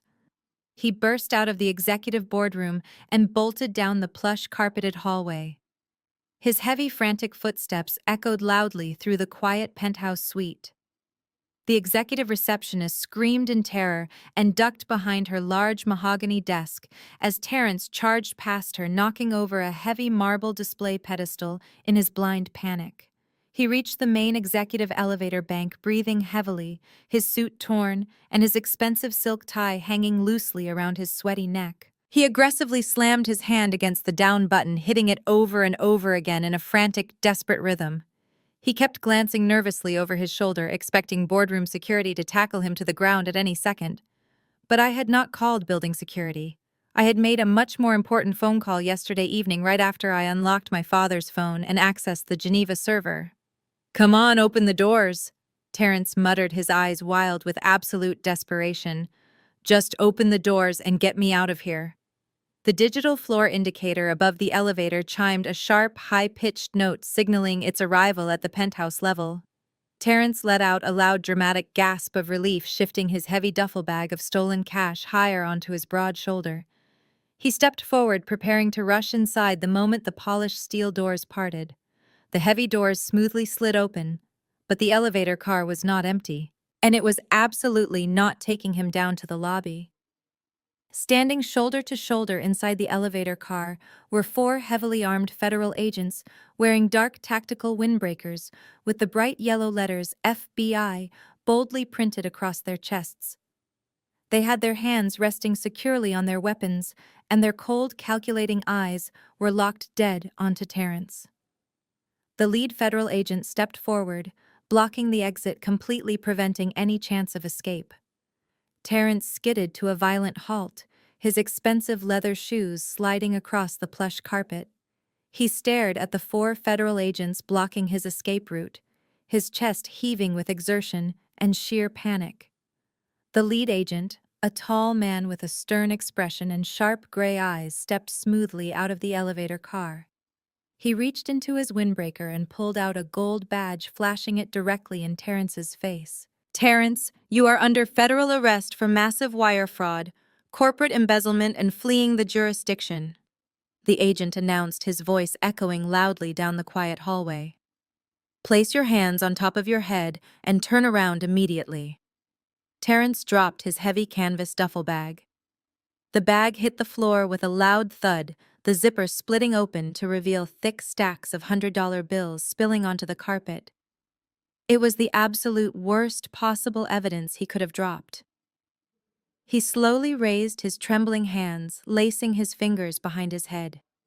24 hours ago, while Terrence was busy threatening my life in a rundown motel room, I had been busy executing the final phase of my father's plan. I had taken the entire decrypted cache of offshore banking records, the Cayman Island Shell Company ledgers, and the precise cryptocurrency tracking logs from the Geneva server and securely transmitted them directly to the Cybercrimes Division of the Federal Bureau of Investigation and the Securities and Exchange Commission. I did not just send them anonymous tips, I sent them a complete verified roadmap of a multi-million-dollar corporate crime. They had been silently building their warrants all night, waiting for the perfect moment to strike. Two agents moved swiftly forward, grabbing Terrence by the arms. They violently spun him around and slammed him hard against the thick glass wall of the executive corridor. The heavy impact rattled the glass. Terrence gasped in pain as they forced his arms down, pulling them roughly behind his back. The cold, sharp click of metal handcuffs, snapping securely shut around his wrists, echoed sharply. The arrogant, invincible chief financial officer was completely gone. In his place was a terrified, broken man. He pressed his face against the cold glass, struggling weakly against the iron grip of the federal agents. "I need a lawyer," Terrence sobbed, his voice cracking with absolute desperation.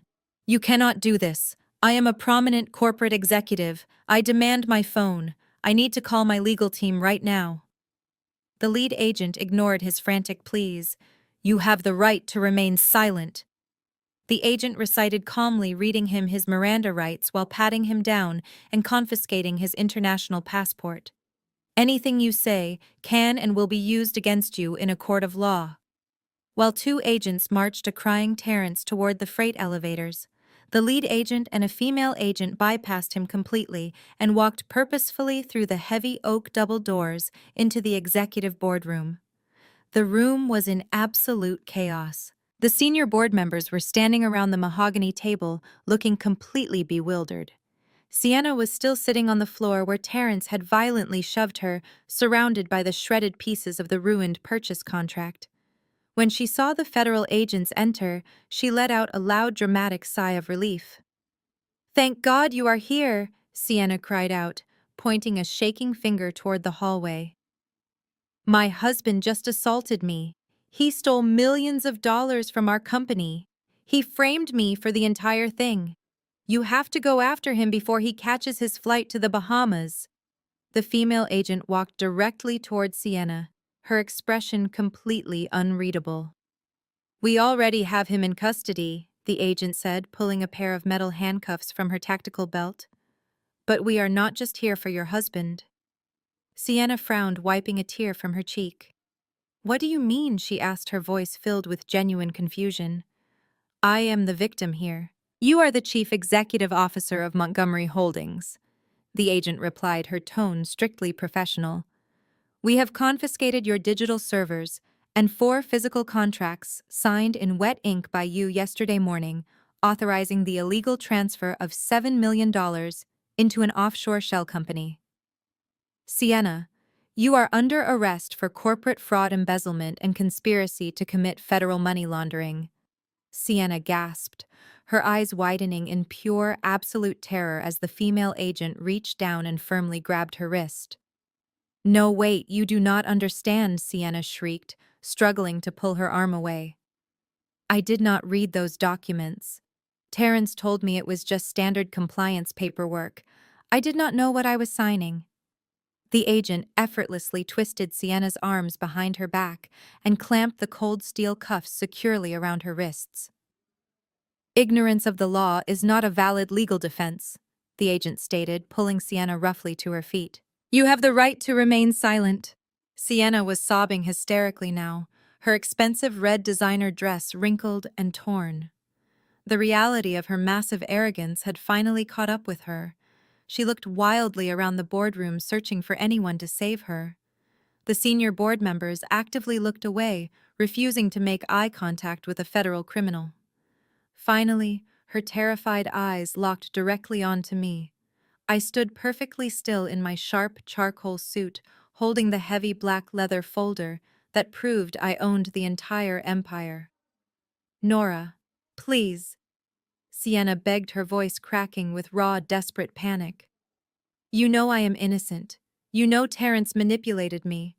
Please use the trust money to hire me a lawyer. Please do not let them take me to prison, Nora. I am your sister. Help me." I looked down at my older sister, the woman who had spent her entire 38 years of life perched on a golden pedestal, was now kneeling on the boardroom carpet with her hands shackled securely behind her back.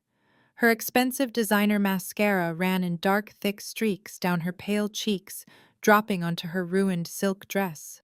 The board members, the federal agents, and the executive assistants all watched in absolute silence, waiting for my response. They expected the soft, submissive younger sister to finally cave to the emotional manipulation. They expected me to rescue the golden child, just like my parents had always done whenever she made a catastrophic mistake. They expected me to open the newly discovered trust fund and throw away millions of dollars to protect the sacred Montgomery family name from public disgrace. But that version of Nora was completely dead and buried. I stepped slightly closer to her, my sharp charcoal trousers brushing against the torn fabric of her red dress. "You are not innocent, Sienna," I said, my voice dropping to a low, steady pitch that carried effortlessly across the massive, silent room. "You were never innocent. You might not have known the exact routing numbers for the offshore cryptocurrency accounts, but you were absolutely complicit in every single piece of cruelty that funded your glamorous lifestyle. But Terrence lied to me." She sobbed frantically, shaking her head, her blonde hair falling in a tangled mess across her face. "He told me the company was doing great. He told me you were just jealous and crazy. I did not know the bank was foreclosing on your condo, Nora. I swear on my life. I crouched down slightly, bringing my eyes level with hers. Even if I believed that pathetic lie, it does not change who you actually are, I replied coldly. You sat in Mr. Harrison's law office and laughed directly in my face when you thought our father had left me nothing but a broken piece of garbage. You called me the defective child. You watched your husband terminate my employment and strip me of my livelihood right in front of you, and you smiled. You watched Terrence take my home and throw me on the street, Sienna. You cheered. I am just letting you experience the real world. Sienna squeezed her eyes shut, fresh tears spilling over her lashes and dripping onto the carpet. We are family, she whimpered weakly, her voice trembling with a pathetic desperation. You cannot just abandon your own flesh and blood to the federal government. Mom needs us. Dad would never want this to happen to his own daughter. I let out a harsh, dry laugh that made the senior board members physically flinch. Do not dare invoke his name. I snapped my icy composure, finally flashing with raw, unadulterated heat. Dad is the exact person who set this entire trap. He knew exactly what Terrence was doing, and he knew exactly how arrogant and lazy you were. He gave you the rope, and you eagerly tied the noose around your own neck because you were too obsessed with your country club image to actually read the complex financial documents you were signing. You played chief executive officer for the flashing cameras while you let a parasite sink the ship. I stood back up, straightening my designer blazer. I looked at the female federal agent holding Sienna's arm and gave her a brief, authoritative nod. The agent firmly pulled my sister up to her feet, ignoring her dramatic cries of pain. Nora. Please, Sienna screamed as the terrifying reality of her departure finally set in. I will give you absolutely everything. I will sign the operational company over to you right now. Just pay the massive bail money. Please do not let them put me in a concrete cell. I own the foundation, Sienna. I said, my voice completely devoid of any lingering pity. I already own the proprietary algorithms, the technology patents, and the building we are standing inside. I do not need your hollow bankrupt shell of a corporation. And I will absolutely not spend a single penny of my private trust to buy your freedom. A real world has brutal consequences, and yours have finally arrived. The federal agents began marching her toward the heavy oak double doors. Sienna fought violently against their unyielding grip, her broken designer heels dragging awkwardly across the plush carpet. Her desperate, frantic pleas rapidly devolved into vicious, hateful insults. She screamed that I was a jealous monster, that I had planned this from the very beginning to steal her perfect life and destroy her marriage. I did not offer her a single word in response. I simply picked up my heavy black leather folder, turned my back, and walked out of the boardroom, leaving my sister in tears as the federal agents hauled her away. I did not look back as the boardroom doors closed behind me, securing Sienna's fate. Exactly 1 week later, the entire landscape of my life had completely transformed. The scandalous arrest of the Montgomery Holdings chief executives dominated the national financial news cycle for days. Terrence and Sienna were both formally denied bail, considered massive flight risks by the presiding federal judge.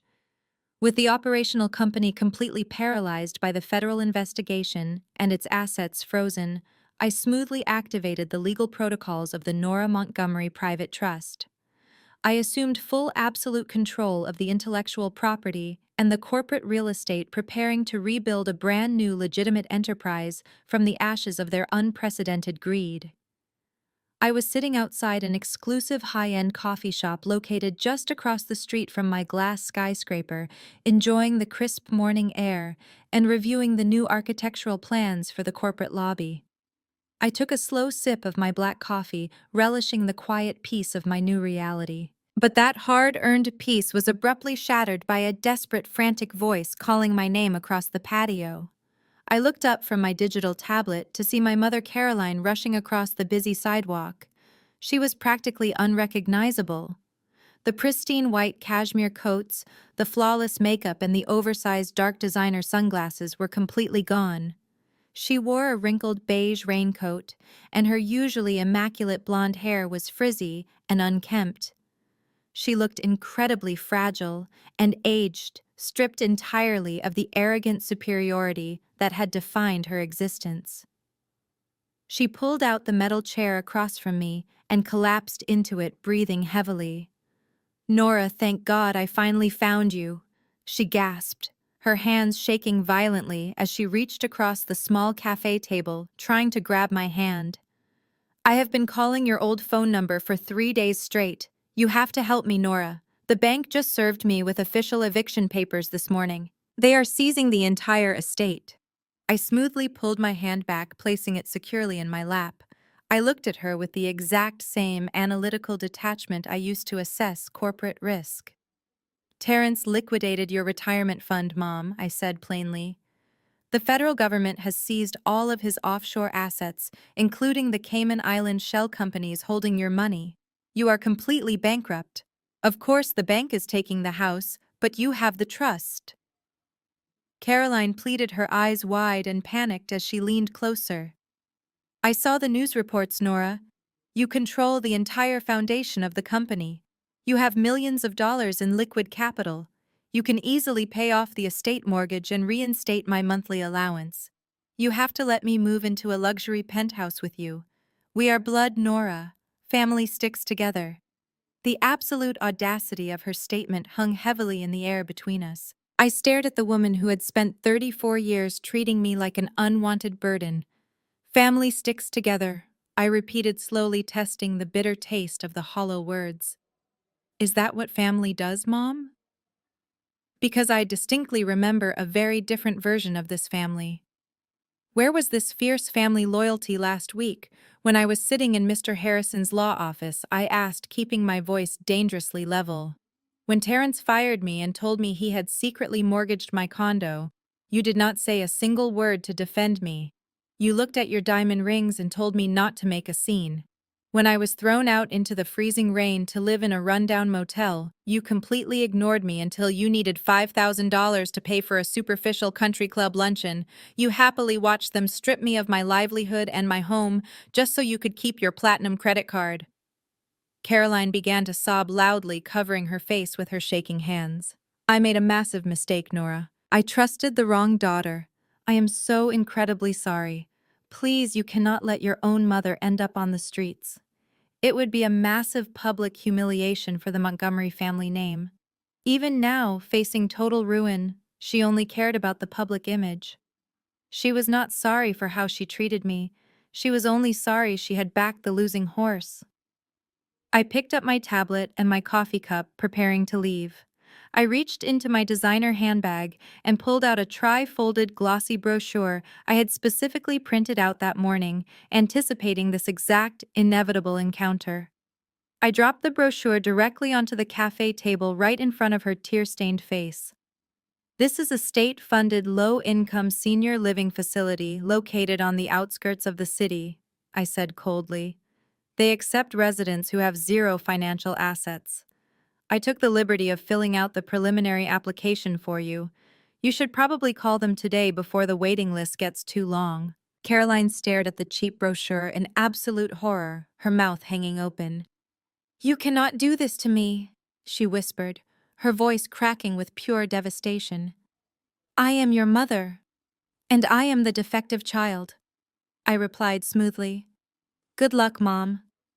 I turned my back on her and walked across the street toward my towering glass skyscraper, leaving her completely alone to face the harsh reality she had actively helped create.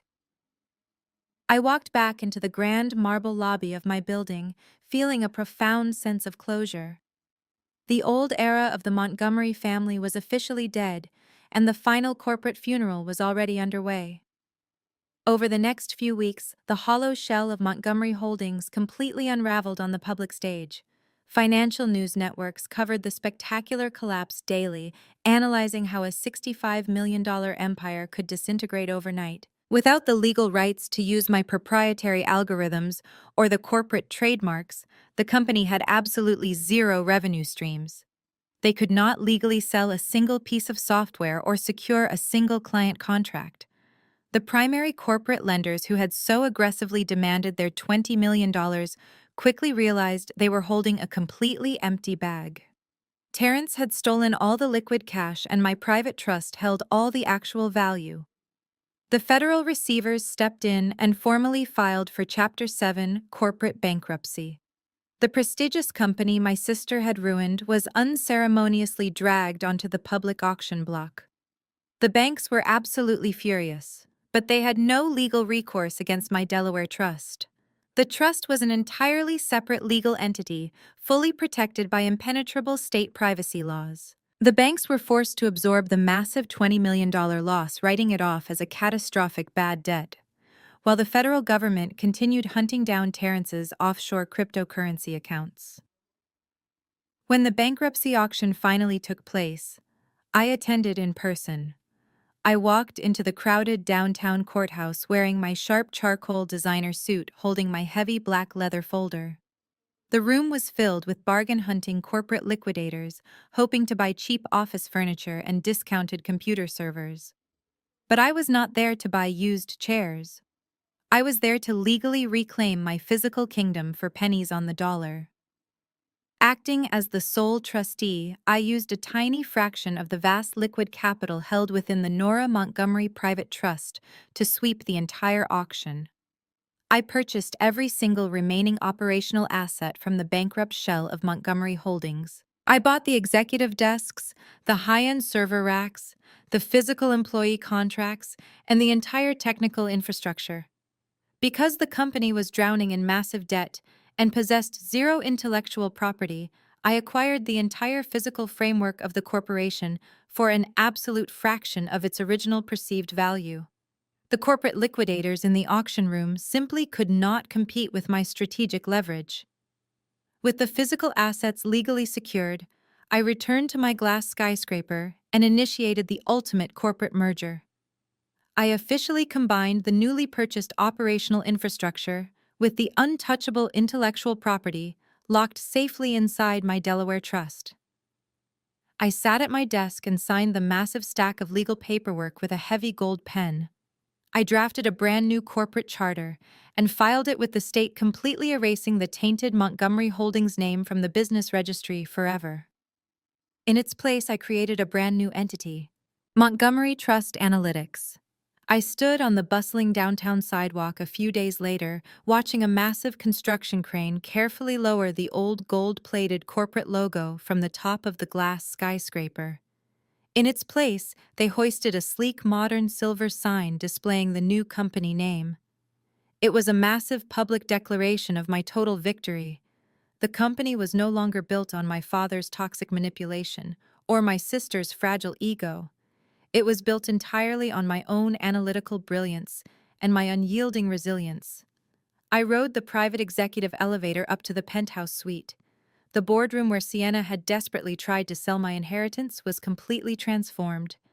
I had the heavy mahogany table removed and replaced it with a modern collaborative workspace. I did not want a throne room. I wanted a highly functional command center.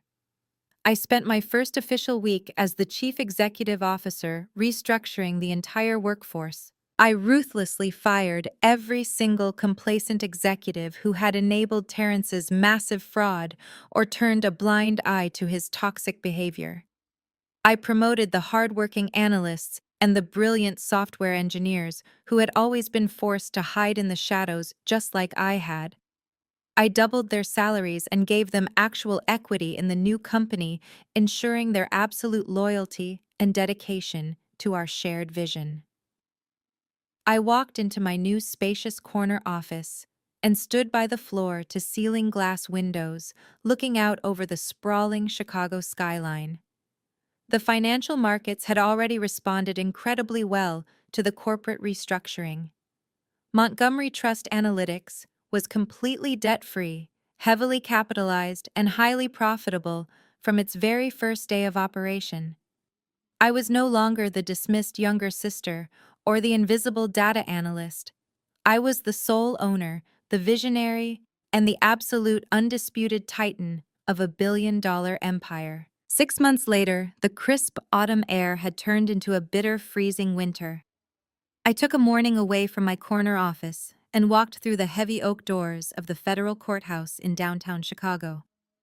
I took a quiet seat in the very back row of the gallery, sitting perfectly still in my charcoal designer suit.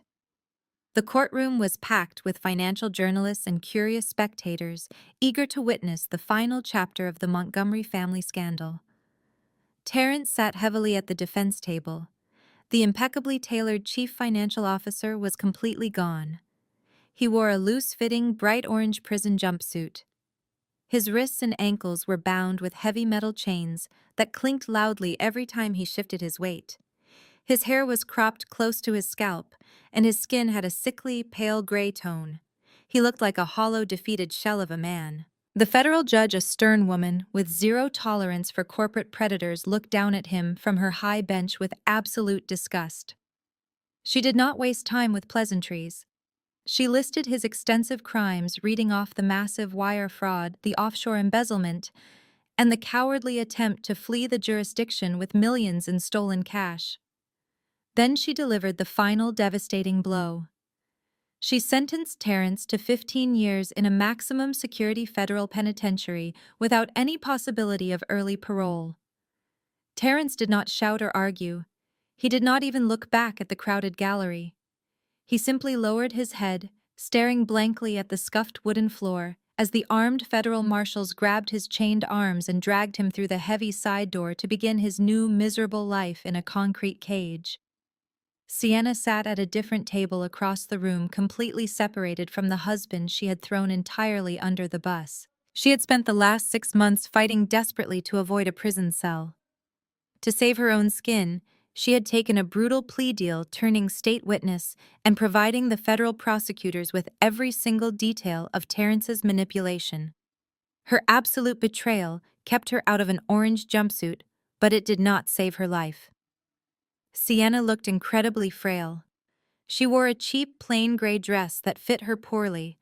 Her signature blonde hair was dull and pulled back into a messy, uneven knot. The judge turned her sharp, uncompromising gaze toward my sister.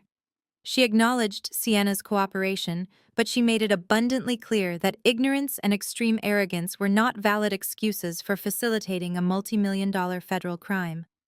The judge ordered Sienna to pay over $7 million in direct financial restitution to the defrauded creditors.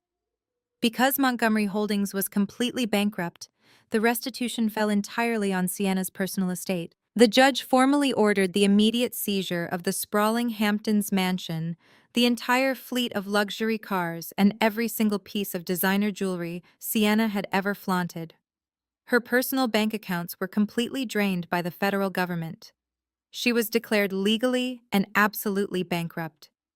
Sienna wept silently at the defense table, her thin shoulders shaking violently as the heavy wooden gavel slammed down, finalizing her total financial ruin. She was legally free to walk out of the courtroom, but she had absolutely nowhere to go.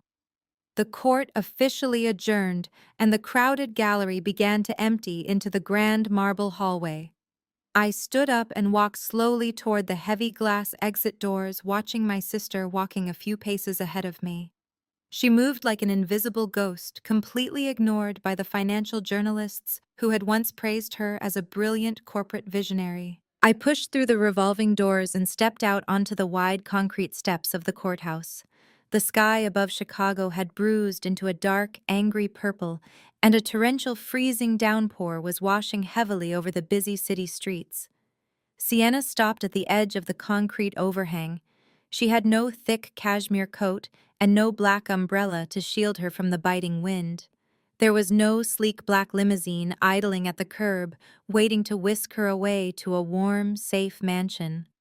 She hugged her thin, bare arms tightly across her chest, shivering uncontrollably as the freezing rain began to blow sideways, soaking the cheap, thin fabric of her gray dress.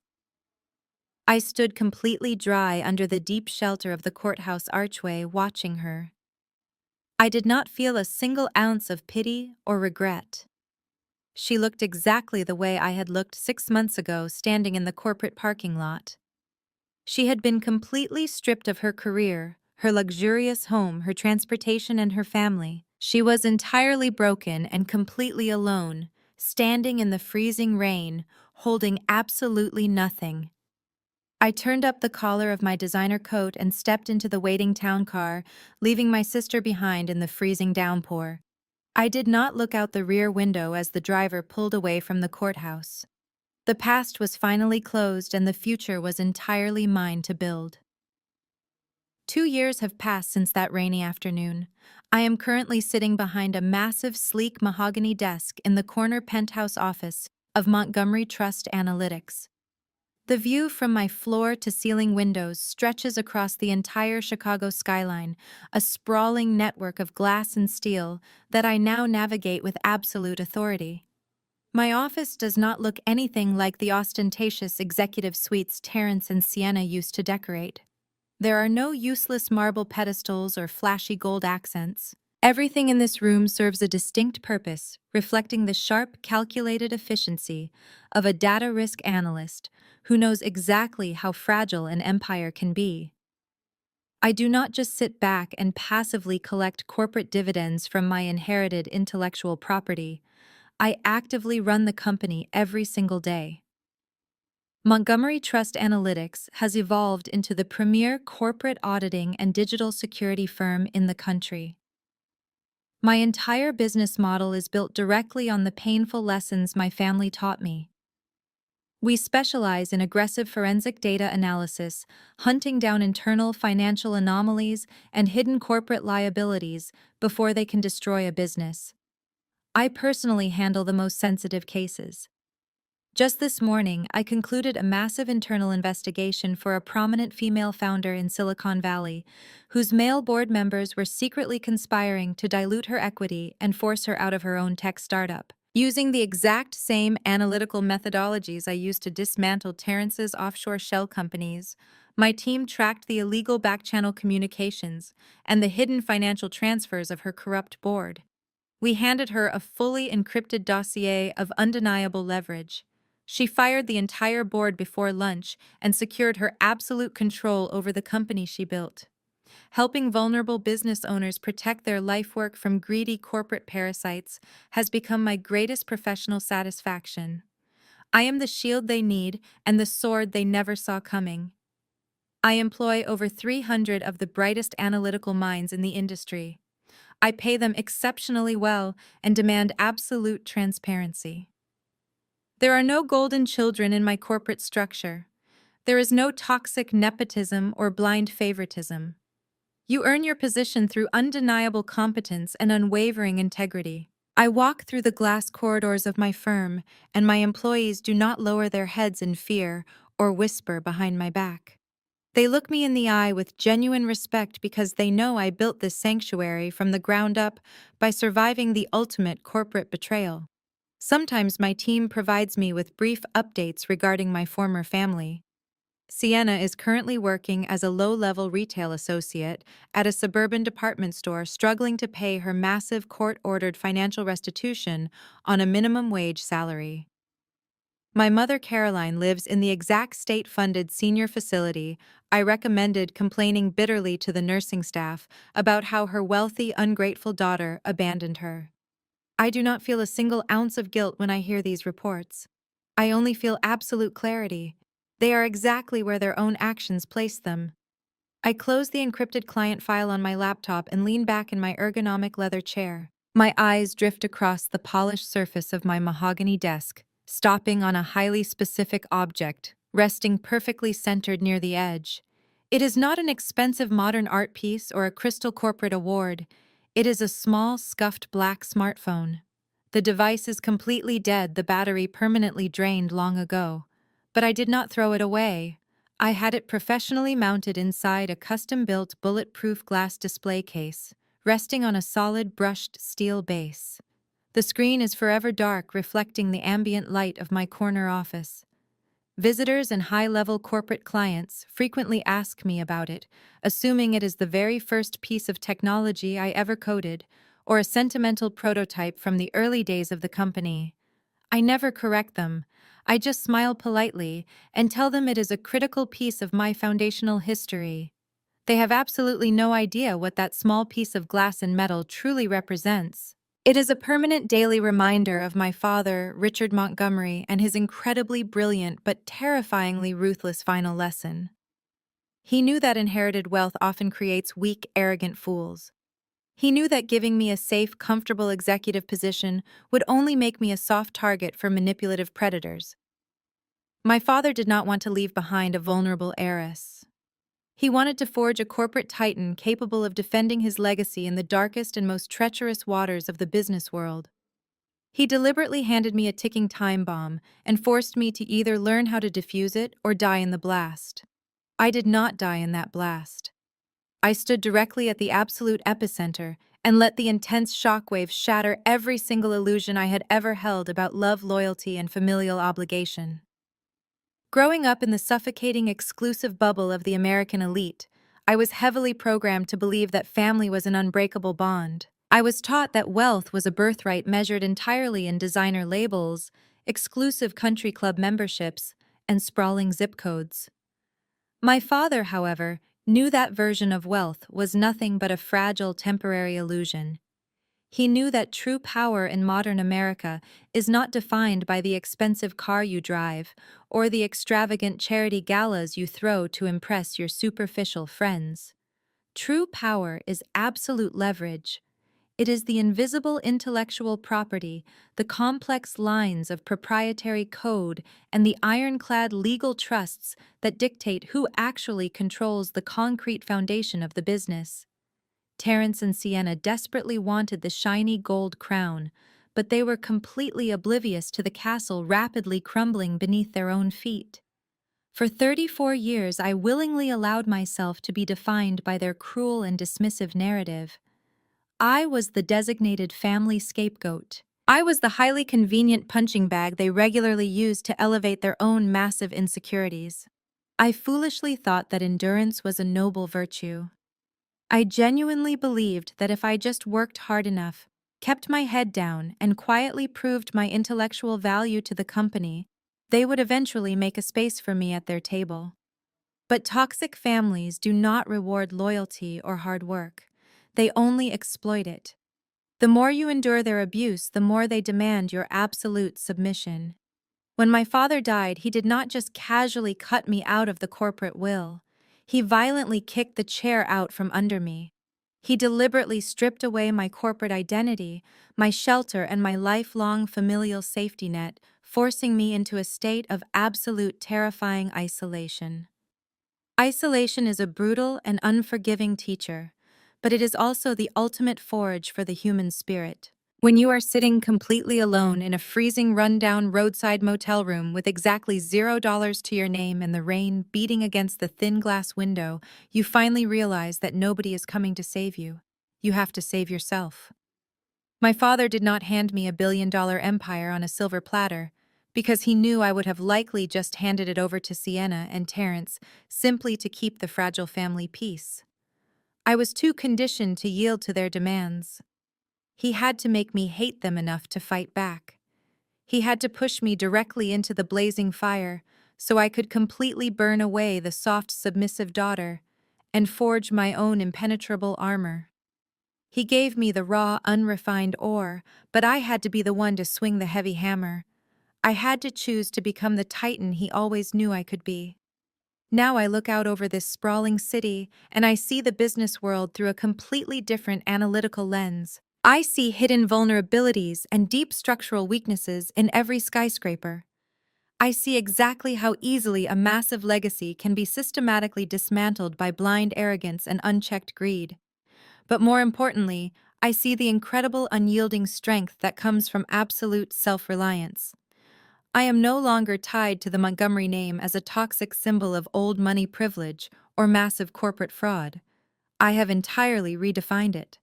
I have built a formidable fortress of data analytics and corporate security that actively protects the brilliant innovators and ruthlessly punishes the corporate parasites. My massive success is not simply a tool for petty revenge. My success is the natural, undeniable byproduct of finally realizing my own absolute worth and refusing to ever discount it again. If you have ever been the person standing in the background watching someone else take credit for your hard work, or if you have ever been told that you do not belong at the main table, you need to understand one fundamental truth. Your inherent value is not determined by their catastrophic inability to see it. You do not need to beg for a seat at their toxic table. You have the absolute power to build your own table. You have the skills, the resilience, and the sharp intellect to walk away from the people who only keep you around to make themselves feel taller. You do not have to wait for a locked smartphone from beyond the grave or a sudden massive betrayal to finally force your hand. You can make the conscious choice to stop playing their rigged game today. I look one last time at the dark, unblinking screen of my father's old smartphone resting quietly inside its secure glass display case. I reach out and trace the smooth, polished edge of my mahogany desk, feeling the solid, undeniable reality of the massive empire I rightfully claimed. I am not the defective child. I am not the corporate scapegoat. I am the sole architect of my own extraordinary destiny. They took everything from me thinking it would break me. They didn't realize that when you strip a woman of everything she has to lose, you give her the ultimate power to win. The game is over, and I took the board. Nora's journey from a discarded family scapegoat to a self-made corporate titan reveals a profound and painful truth about surviving toxic environments. We are frequently conditioned by society to believe that family loyalty is an absolute unbreakable obligation, even when that loyalty actively requires us to sacrifice our own dignity. The core lesson to take away from this story is that your inherent worth is never defined by the people who are deeply committed to misunderstanding you. Nora spent years quietly enduring disrespect trying to earn her place at a family table where the rules were permanently rigged against her. Her toxic mother and greedy sister consistently used her as a convenient baseline to elevate their own fragile egos. It was only when Nora was violently stripped of her entire safety net that she discovered her true leverage. She realized that endless endurance in the face of emotional abuse is not a virtue. The ultimate victory is not about seeking petty revenge or desperately trying to prove your abusers wrong. The real victory is achieving absolute self-reliance. When you finally stop seeking validation from a family system that was specifically designed to keep you small, you instantly unlock the power to build your own reality. Nora used her sharp intellect and her unbreakable boundaries to forge an impenetrable armor, transforming her darkest isolation into her ultimate strength. Many of us stay in damaging relationships because the fear of walking away feels much worse than the daily pain of disrespect. But stepping into the unknown can be the exact forge you need to discover who you truly are without the suffocating weight of their expectations. If you have been shrinking yourself just to fit into spaces that refuse to see your value, I urge you to walk away and start building your own table today.